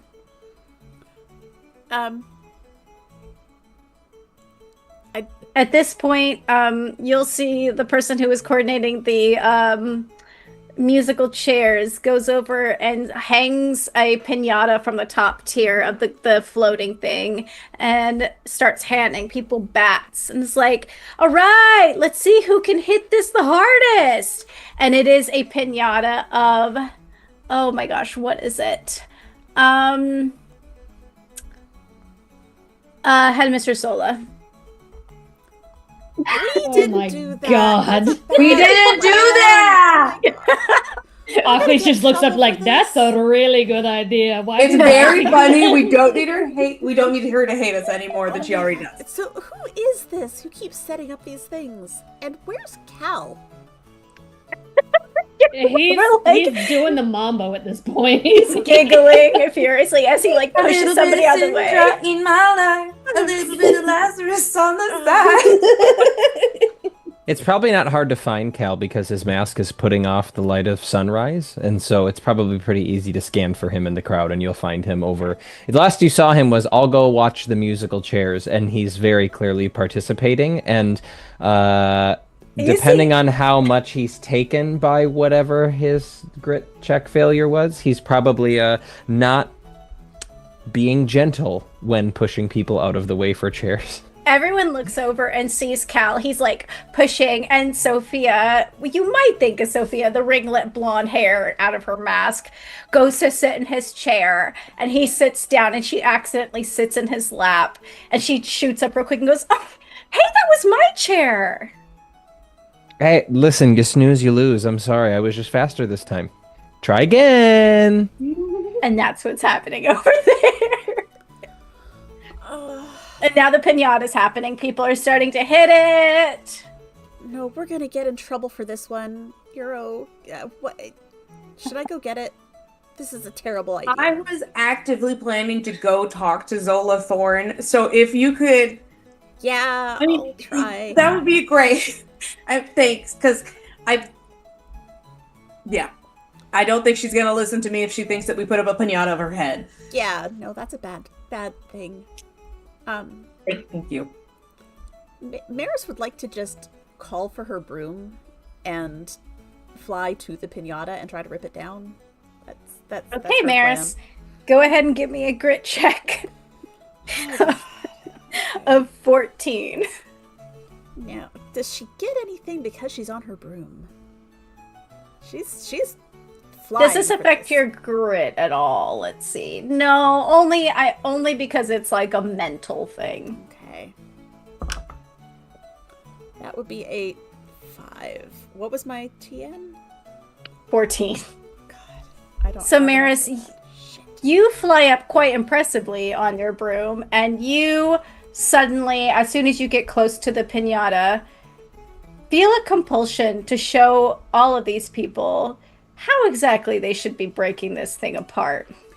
Well, that's going to be effective at getting it down too. So, Hey, here you go! They hand you a bat. all right. Where do you aim? Someone tosses the bat up to her as she flies by Yeah. and just goes, Yeah, they toss. "Whoosh." Where do you She aim? Is Oh my god, it's because Maris she's Walker! flying, she's going to Look at her! she's going to aim for the top of it and smash downwards with the thought that she can have a little bit of fun, and if she hits it just right, pull it down anyway. As you go to swing this bat down, you do knock the pinata down, and the head smashes apart. Okay. As candy flies everywhere in this party, people start cheering, they're eating the candy, and they start feeling like, woo! As they're floating along. I love the fact that this is like an anti-gravity party. Okay, Maris, you are occupied doing that. Eero. Iru is watching what Maris is doing now with exactly this face. I think At least she knocked it down. yes, no, it's great. Iru's not great at reading people's emotional states, but just kind of watching every single one of their party members go like, I'm gonna go check that out, and immediately start partying. Are they able to put Nero them succeeded! together? You're drinking with everybody. You don't look like you succeeded. I'm gonna say that. Nero's fucking fine. I at least know that Maris is acting a little bit out of character, right? Yes, and as you see this, the person who had been coordinating that suddenly loops their arm over through yours, Eero. Absolutely not. No. Hey! I'm saying it out loud. I got a game for you. I am not interested in playing a game. Oh, you're such a party pooper, and you feel a sharp prick on the back of your pants. Go ahead and give me a grit check. Hero's so mad. Go ahead and give me a grit check of 11. Is this guy the same size and shape of Liam? No. Okay. Little stockier, shorter. Okay, what even is my fucking grit check? My grit is a D10. Okay. Alright, it's possible. Is this magic? You do. No. Can I use You get magic? a +1 for being upper class. I do, but I You don't. do. Okay. I got a 7. What was my target number? 11. If I use every single one of my adversity tokens, I get an 11. Can I give Aero 2 from the mental wall I put up? No, because it doesn't reach where Eero is. If you want to help Eero in another way, you can. But not with the mental words you've already done.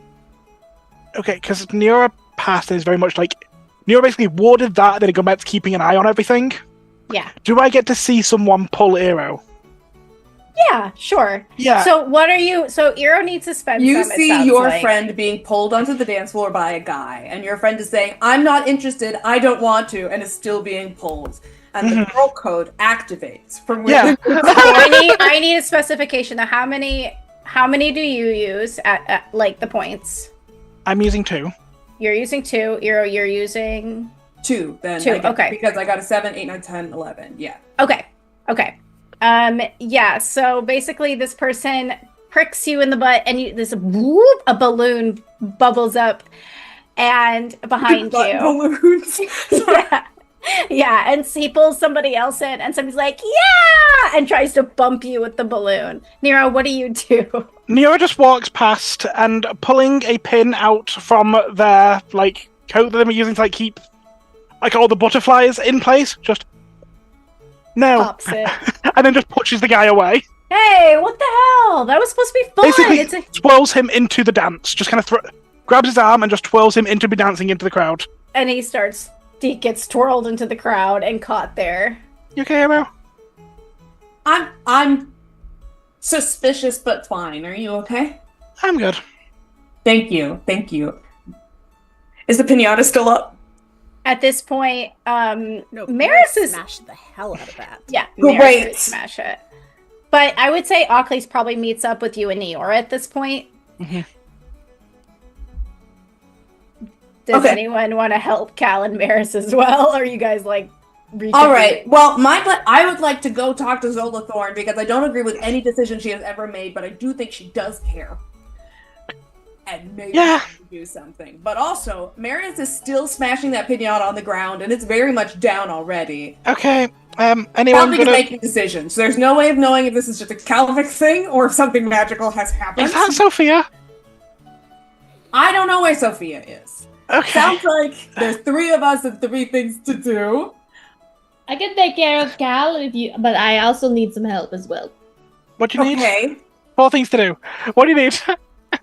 Okay, Neora, I need The nearest friends below. I need your help. There's a spirit that needs to be sent to the beyond, and Sorry, what?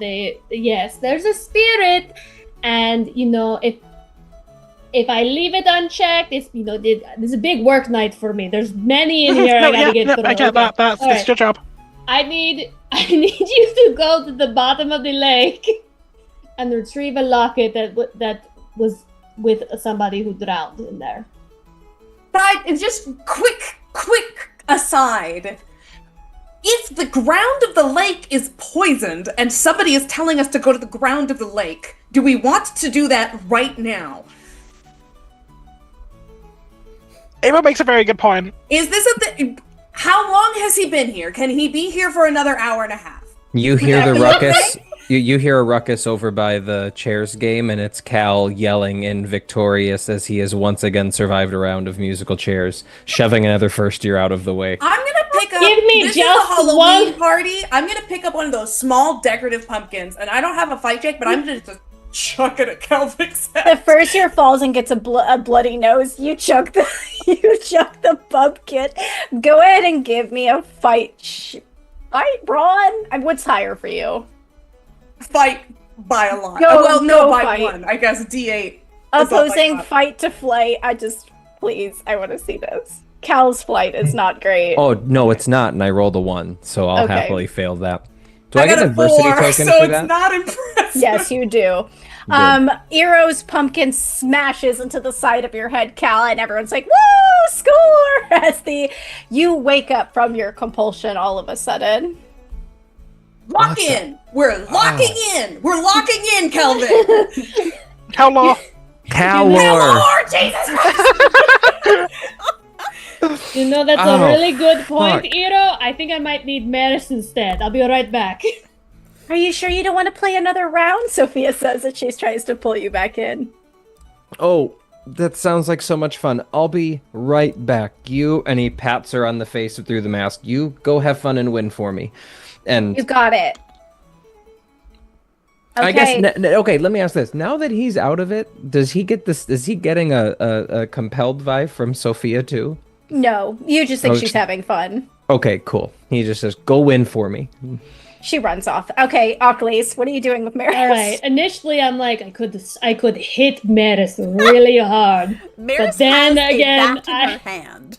And I was is like, I smashing know. the hell out of I know. Pagata on the ground. I know. And then I'm like, no, that's not the good. I got it. So I'm gonna go over to I'm gonna get I don't know, go over the punch bowl first of all, make sure it isn't spiked, or find some that isn't spiked. Yeah, And then Neora what- was spiking the punch. Okay, well, well, I need something that doesn't have alcohol in it. And you picked one of Neora's parties? Okay, I'm gonna pick something that has the least amount of alcohol in it. That's fair. Just go get a Find a cup and bottle of scoop it wine. through Neora. Okay, I'm gonna get That's her. also very I'm gonna alcoholic. I'm gonna get a very nice like alcoholic seltzer of sorts. And so what I want to do is I want to enchant this this water seltzer, whatever I grab, to immediately give whoever drinks it a brain freeze. Okay. in hopes that will kind of knock Maris out of it. A brain freeze. So you go ahead and give me a charm. Maris, you go ahead and give me a grit. And we'll oppose the two. Oh, wait, why is that? Okay. Oh, you better watch it. Oh, well, that's actually terrible then. Holy shit. That's a 2. I rolled a natural 20. Oh my Oh, God. god. This thing is so bad that it It's gives 34. Maris- It's a 34. Oh, no! Okay. Maris, you might have a bit of a nose Maris bleed. dies. Maris gets an aneurysm. No, I'm just kidding.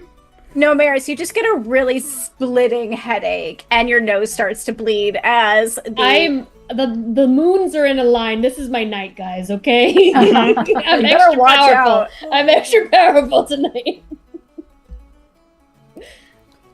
What the Maris, hell was that? I will say this as an extra: you fall off your broom and fall and land on the ground. Ooh, oh, I am so. That was The way. Cal? Nicholas? I forget that tonight Ow. is kind of my night, and I try to just tap it a little bit, and it just But hey, okay, focus. What did you lock in, like Iro say. What? I need you to come this way with me. Okay. You're really, really good at elemental magic, so we don't want to go to the bottom of you the lake. You are. You're so good at the elemental Okay. magic, Maris. Okay, Uh-huh. what I need. Nope, look at me. Look at me. Yeah. look at Okay, me. everybody, you hear a crash as glasses start to crash on the ground. Somebody is at the drink table, crying and throwing cups. Ava, pull yourself together. Bitch, it ain't me. Who the fuck is ruining our party? Get the fuck out of here! She's like yelling at this girl who is crying and picking up cups and throwing them on the ground. Glass is shattering everywhere. I think Cal will probably make his way over that way, and if there is a single person who's doing this, will very likely try and calming their emotions.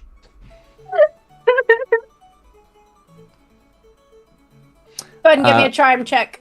Cool beans. 10. Yeah? 7.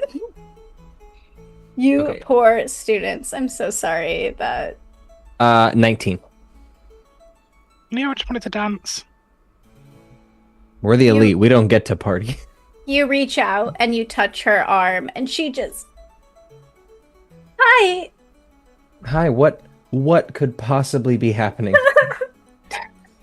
Parties like this always make me really sad. Okay, let's go over to here away from the drink table and talk about this for a second, okay? We're gonna leave. We're just gonna come with, and he's gonna start to bring her towards the door, back towards the hallway. Okay. Please, All right. Yeah. Mm-hmm. He's leading her out, listening to her. We'll get to you in a moment. Okay. Cool beans, cool. Who's Lake Crew? Who's what crew? Who's Lake Crew. Maris and Ockley. Okay. Okay, Maris. Okay, I immediately take her out of the party to follow me. She's Alright, got her you're broom. really good at elemental magic, so what I need you to do is to really channel some magnetism, okay? Magnetism, okay? So like we're gonna fly, and you're going to be like, you know, like those things that people take to the beaches that go beep beep beep beep beep beep beep A beep metal beep detector. beep beep. Yes, that thing. Okay. Ockleys. That is what you're going to be for me. Where are you, Eero? Eero was hoping to ask, because Calvic and Maris said so helpfully earlier, if you ever want to say something to anybody, make sure that you ask us to do it instead. But they're both gone doing side quests, so Eero's gonna go Nero's try to talk to Zola. Nero's around. You're the worst person to bring with me. Sorry, Nero. Ouch! So are you not bringing Neora with you? Yes, take somebody with you. Don't you dare go alone. Don't go Oh alone. God, I take Nyora with me. Yeah, And I'm did gonna you go hear talk to that? Zola. Did you hear that laughter? I'm sorry. Did you hear that maniacal, like, cackling? As you step outside the party, I Nero will... looks, but my party, and then I follow Zero. The ground is poisoned. A demon is coming. Everyone is going to die, and everyone's trying to get drunk and get necklaces out of a lake and talk to crying girls for... Girls cry! They're gonna cry at a party, and that's not my problem. It's not Cal's problem either. Okay, Nero, but we do kind of almost like, we'll look after people from the demons in there. All right, so, Maris, Look, I'm with you. I'm coming with you, Nero. Achilles, as you step outside the party, go ahead and give me a brains check. 3. I used up all my brains check? earlier. That's okay. It's a joint check. What's the DC? Because I think I rolled a 5. I might need to use. I was gonna do an 8. Okay, that I'll adds use. to 8. 5 and 3 is 8. It does add to 8. Together? Yeah. Oh, okay, we're good then. You walk out into the hall. You're walking probably down the stairs to try to go towards a door to get out the castle, right? And you notice... I think no matter what we do, Danny's gonna try to stop us with some batshit crazy thing. Oh God! No! What are we noticing? What did we do now? You notice somebody turn the corner and they're walking away from you down the hall. But they turn the corner left. I just do this. Maris just like. Just the.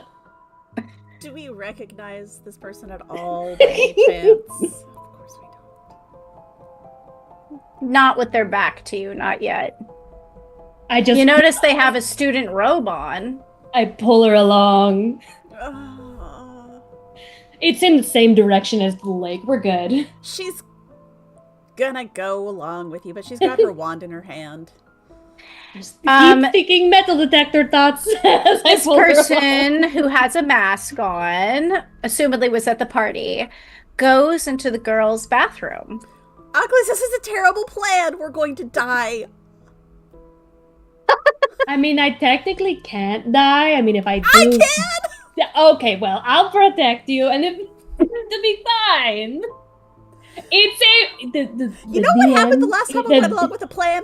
This happened. Look, the DM is presenting a hook that we have to follow. Okay. I am a god. I can hear these things from the overgod who says we must do this thing. Okay. We will get back to you in a moment. I mean, what am I going to say? Yeah, no, we're just going to keep walking. Cal! It's absolute chaos. These things always make me so sad because I see all these couples and it reminds me of what I couldn't have. Oh goodness, what happened to you, dear? What's your name? Oh my god, please tell me it's Madison's little sister. I was gonna ask if it was fucking Madison. Lord. Yes, please, Danny. Make it happen, Captain. God damn it. God damn it. God damn it. It's not. It's not. Okay. I'm sorry. It's not. Because No, there's don't something apologize. specific. Mhm. My name is Olivia. Olivia, what happened to you? Why couldn't you have what Well, apparently all the other couples here have? Well, since you're so curious, I was once in love. Oh, It's a really tragic story, actually, because I never got to tell him that I love him. oh, that is heartbreaking. What happened? What happened? Well, Oh my god. okay, so stay with me. It's a little weird. Hey, friend, I can do weird. Okay, so when I was going to school here, Mm-hmm. I was a first year, Mm. and I had a crush on a really, really sexy, really mature man. We've all been there. You understand? I But get I it. never got to tell him how I feel. And now that's all I want. That's all I want. Who was this person? Conway. Leave that down alone. Sorry, cover master. Fuck. Fjord. It's Professor Conway. I don't know if you know him as Fjord. I knew him as Fjord. And all I want to do is maybe just go on a date with him. Maybe just one date. Olivia, you are so in luck. I know exactly who you're talking about. And I can't rest until I have at least one dance with him. say no more. We're going to make this happen for you tonight. You hang out right over. Okay, see that big, fun, fancy tree over there? Nope, No, not that I'm one. gonna stick by you. Oh, you're going to come with me. Are you sure? Because I'm going to. Okay, no, you're Are right. you gonna should... talk to him for me? I would love to talk to Fjord Conway for you. Then nothing would make me happier in this moment than That's all talking. I've ever wanted. You just come Okay. with me. She's gonna follow you. Let's go ahead and go back to outside the party. Okay. Eero and Neora, Mhm. There's you. and I just want to try to do something about the demons. Look, Emo, I'm on your side. I'm No, agreeing. no, you're doing that. Nobody's doing anything wrong. It just feels like the world has orchestrated that I can't do anything about the demons in this moment. No, yeah, no, like, I'm. One of our jobs is to like kind of keep an eye on everything in there because of all the spirits and shit. Yeah. I agree. This is also very important. I am with you. I'm just concerned. In my head, enormous circle outside of our circle, wearing down the wards. Malphos is coming. TikTok right now, and everyone's drunk and talking to ghosts. Well- Do you remember when the Leviathan came and everyone was drunk and naked in the lake? This is just like that. I This is was just like not that. drunk, but I You was were naked in the lake. You I were. was naked in the lake. Yes. Okay, in my defense, often naked, also often in the lake. But Okay. Malphas did say that he's gonna he's not gonna do anything until like Beltane. Yeah, that was like the whole deal you made. Danny, is that set in stone? Did As he far make as that you promise? know. Great. As far as we know, He's not coming, as far as you know, up to that point. Like, this is all I important don't know. because- I just want to.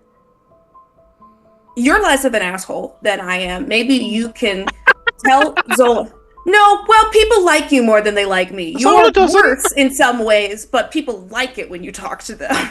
You're walking along the hall That is as true, I'm you very say popular. this. And the light outside of the mind magic classroom flickers. Stop it. Speaking Stop of someone it. who hates me, Stop it. We don't have time for this. yeah, we need to. I know it's like the I'm thing gonna in turn to the every. light over the doorway. I'm gonna say, I'm very sorry. We don't have time to help you right now. Go ahead and give me a brains check, both of you. Oh, for fuck's Hero, 14. explosion 10. Woo, 11. Okay, you both hit. I'm still not as smart as Zero. As you are stopping and talking to the light bulb above you, you hear voices behind the mind magic classroom door. You hear Headmistress Zola's voice. Nero's just doing like a see. How dare you come into my school? You think that you could get away with such a thing? This is fake. This is fake. I'm gonna... You're still listening? Okay. And you hear the kind of high-pitched voice twittering. Shoot right outside the circle! Make sure! You! Go over there! Do it! Okay, shut up. I'm going as fast as I can. You hear Conway's voice. Oh, no, sorry, not Conway. Excuse me, not Conway. You hear Lazarus's voice. Does it seem like she's talking to Lazarus? There's also Malakota. And I have no don't idea know. about Malakota. Malakota was definitely saying something, but I just heard. Did anyone hear that? No, sorry. Okay. I think we did miss the beginning of it. Something about the circle have to go circle. Make sure you put extra words outside the circle. He was ordering, it sounded like somebody. What are you thinking? I'm thinking that I'm not going to be particularly subtle in this moment. You knock. Yes. Does as a member of the Hero, elite, what's your plan? Not subtlety. Boom, boom, boom. as a member of the elite and like a my magic, like taking it as one of my main. Do I know how? Is it gonna be on? Can we just go in? / do I have a key? Knock, knock, knock, knock. You can try the door. You open it. And Hi. you burst into the room, and you hear, "Who is coming in here?" from Headmistress Zola. Hi. My name's Eero. We've met before. Ground poisoned. Demons everywhere. I have a series of evidence in my notebook that I would like you to look at. We don't have to like each other. Look at this. You walk in, Eero, and you're talking, and you're waving your notebook around. Go ahead and give me a brains check of 16. This is not Zola, is the problem. This is definitely not Zola. 2. Are you Can I serious? do a brains check as well if I'm also No, here? it's done. It's done. For fuck's sake! We might have to continue this session next time.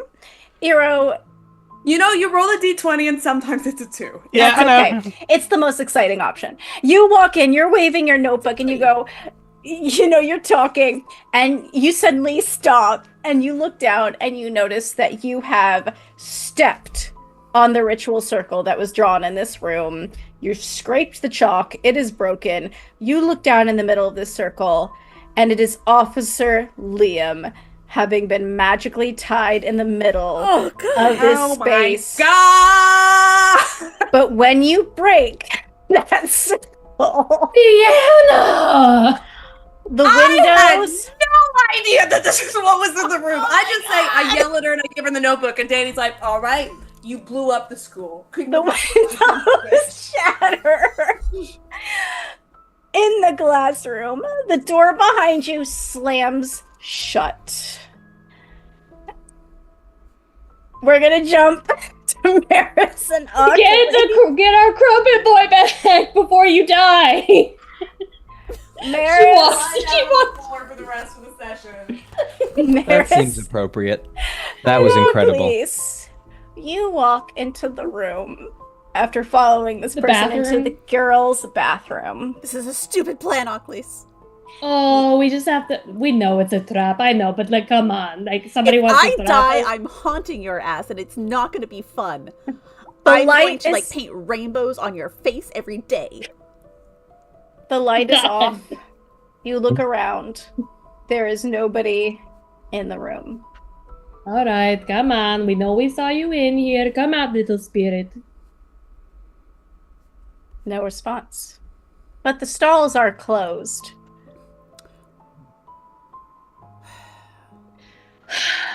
Can I turn the light on?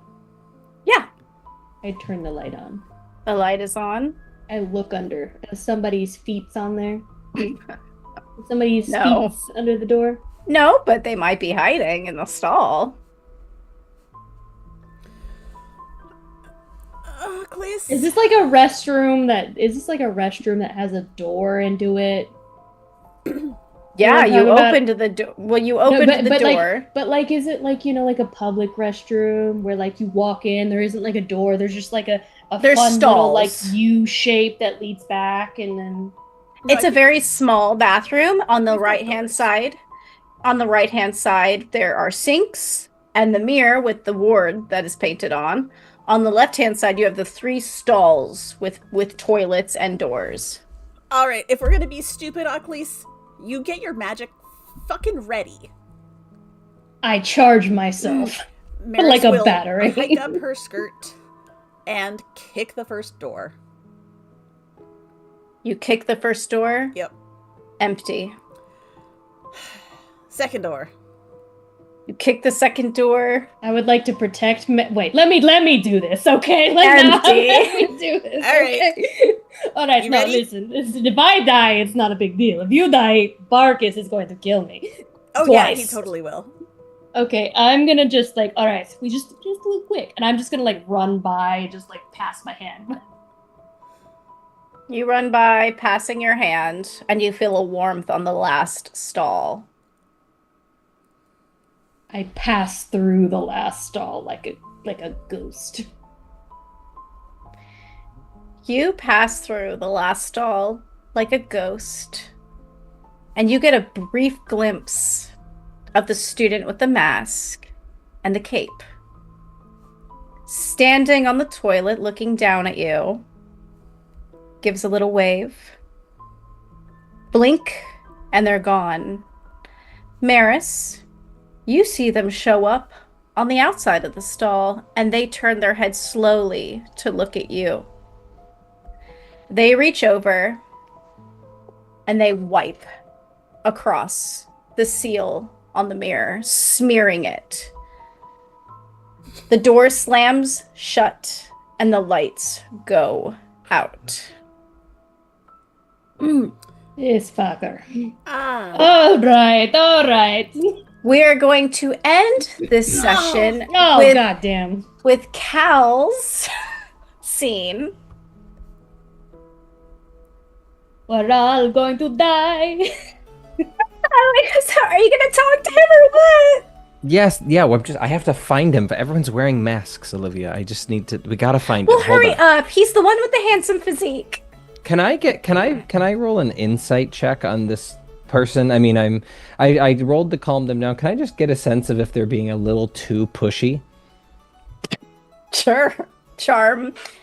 TN 10. That is an 8. I will spend 2 adversity tokens to make that a 10. You feel like this individual is extremely pushy, but you get the impression that they're genuine in their Okay. sadness. Great, cool. So yeah, I will continue to look for. I imagine Professor Conway, even when masked, is not going to take this opportunity to let a wild side we don't know about show. So I'm checking the edges of the room or at the tables where the professors are. I'm looking for Cal, Conway. Where do you look when you're trying to look for Conway? What do you think Conway would be wearing at this thing? That's a good question. Conway, what does Conway teach? He's botany, so I'm looking for someone in greens, browns. And what does he consistently wear that? The Crocs, 100% the Crocs. So I'm probably looking at the edges of the dance near the front, and I'm just looking down at feet. That's all I'm looking for is Crocs. That's it. So you see Professor Conway towards the entrance of the party, and you see him. It seems like he's supposed to be chaperoning, but every now and again he's like leaning back and looking outside into the hall, kind of trying to. You can tell he's feeling a little restless. Gotcha. Hi, Professor Conway, Master Conway. Yeah, what's up? Hi, listen, I'm gonna. Oh my God, tell him. Okay, listen. Does he remember me? Yeah, so I'm gonna ask you to just give me a single word response here. Do you remember someone from your time here named Olivia? I mean, there's been a few. No, one word. Just, did you remember an Olivia who maybe was quite excited about you? Excited? Yep. What do you know? Oh my God, he doesn't remember me. Okay, well. I'm gonna be here forever. No, you won't. Don't worry, because I'm sure. Well, just don't leave, Olivia. Stay, please, for a second. Listen, I need your help. Who are you talking to? Hi. So this is Olivia, and he moves to the side to this crying. Oh my gosh, she's looking at me. He is. No, this is. Hi, Olivia. What do you need, Cal? I need you to dance with her. Trust, What? please. No, just listen. I need you to dance with her. No, I need you to tell him. I need you to tell him. Okay, tell him. Stand by, please. Check the hallway. Tell him that you need to speak through me. Like, you need to say it in my behalf, because it's just too embarrassing if I say it. Can you take his hand?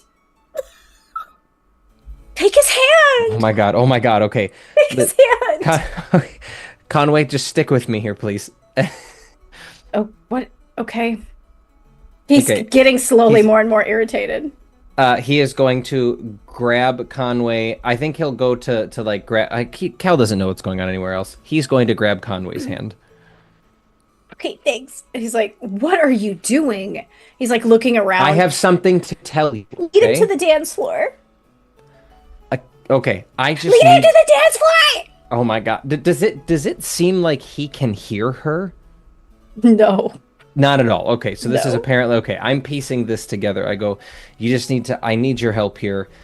There's a spirit who needs me to communicate with you. Stop telling. He's not gonna just lead him to the dance floor. I think I am walking him. I'm like trying to pull him like, please, I just need you to trust me. He's being pulled. He's like, Cal, I don't have time for this. I know. Trust me, I don't want to have time for this either. I'm but supposed the to be on spirit watch. was fucking breaking. Wait, on watch for what? What do you think? I told you all that the veil was thin. Cool. Okay. Take his hands. I would like to use this as an opportunity to re-roll to determine if this spirit is being a piece of shit. Okay. Good charm, TN 8.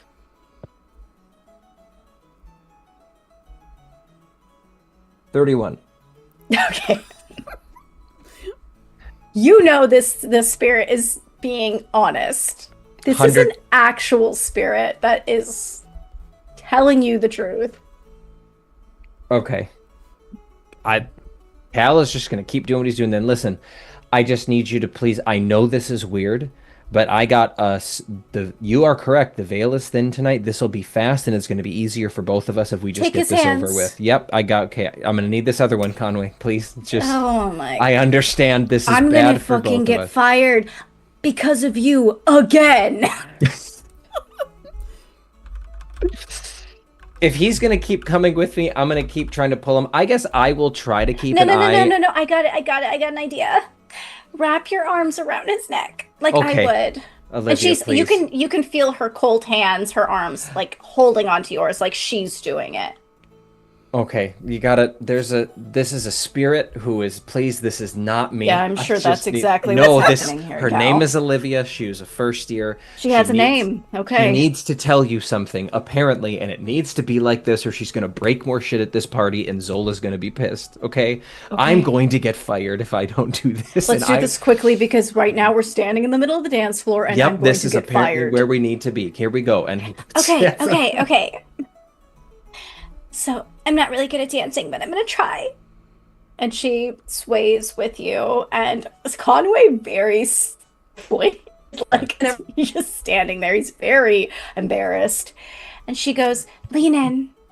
Oh no. Okay, Olivia, there's gotta be I'm a not line gonna have here you kiss somewhere. him. Just lean in. Okay. Just want to whisper in his ear. Conway, I gotta tell you something, and it's gotta be quiet, apparently. He smells so salty. Yeah, he does. And yep.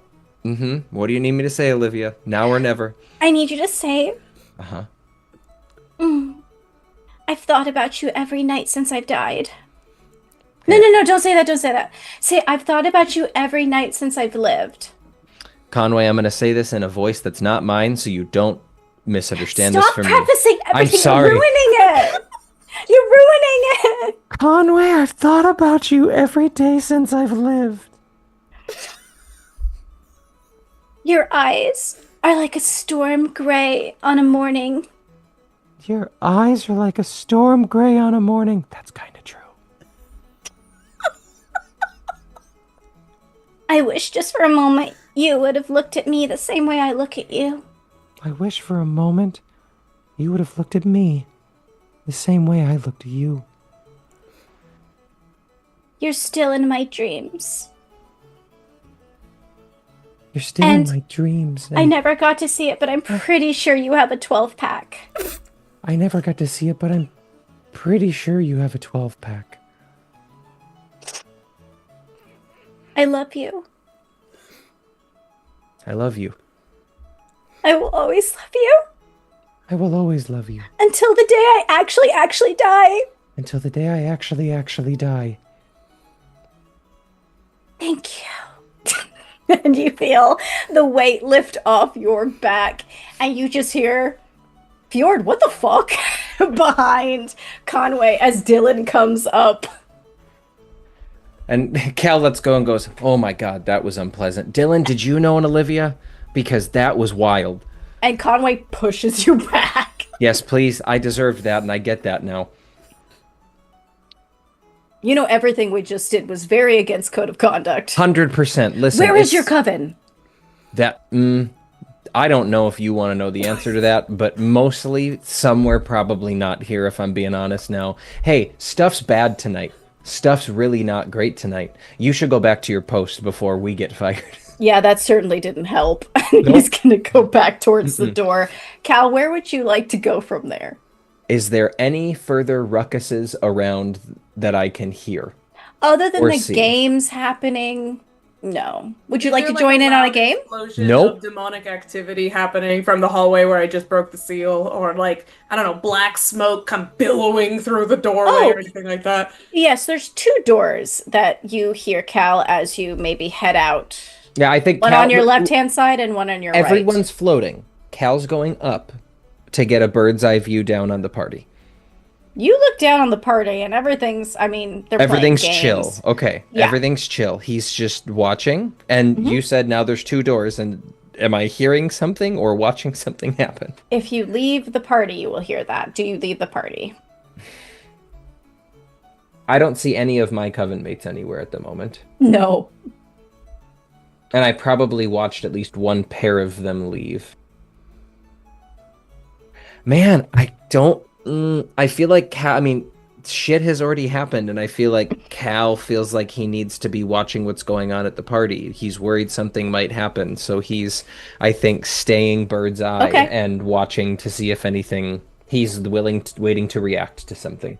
You're watching the party occur. There's still ruckuses in that there's people starting more games and trying to drink more and dancing, doing That's dance party offs. stuff. That's fine. Oh yeah, that's totally fine. You can definitely stay behind and watch. And I think we don't have really enough time, I don't think, to finish out the other two. Mm-hmm. So we're going to leave it there tonight. And we're going to pick back up next time.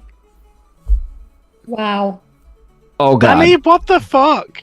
Have we got to the thing you messaged me about yet? I don't think we have. Don't worry. I about don't it. know. Did we? Okay, let's continue into the closing announcements.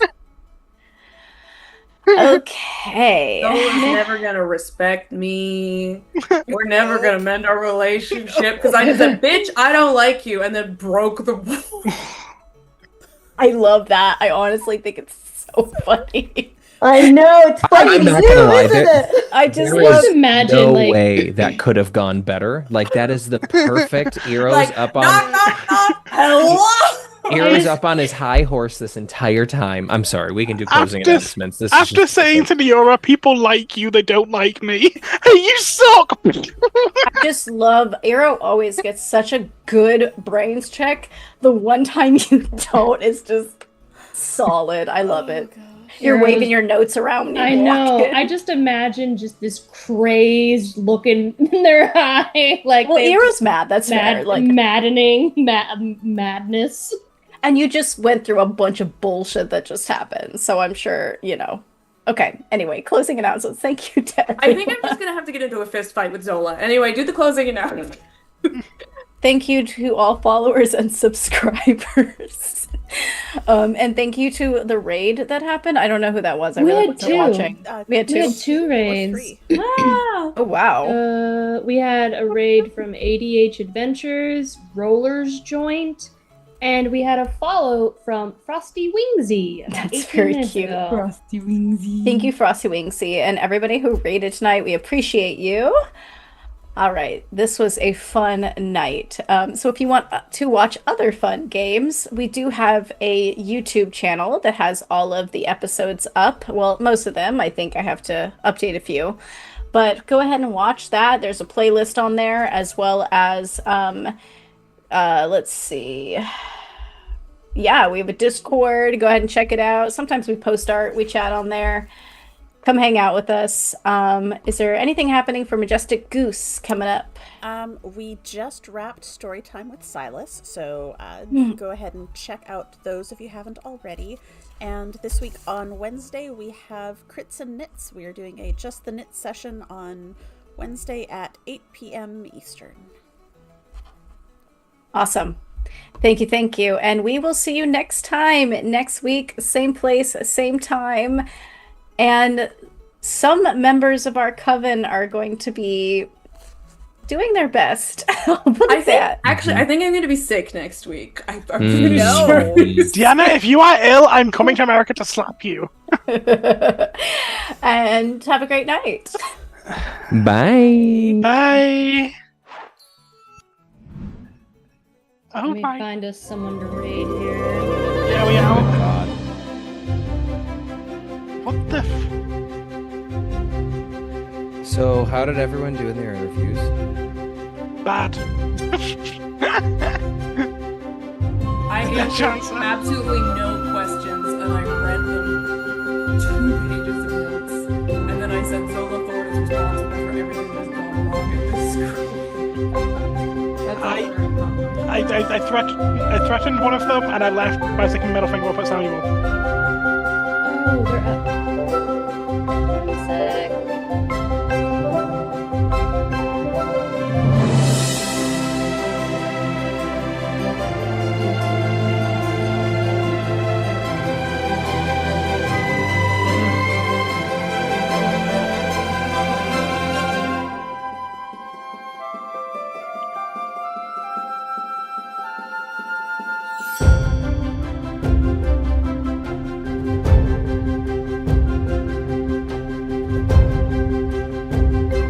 Well, this is going to make it awkward then, because I straight up said Lazarus did it, and I know that because Maris told me. Yeah, so did Diora.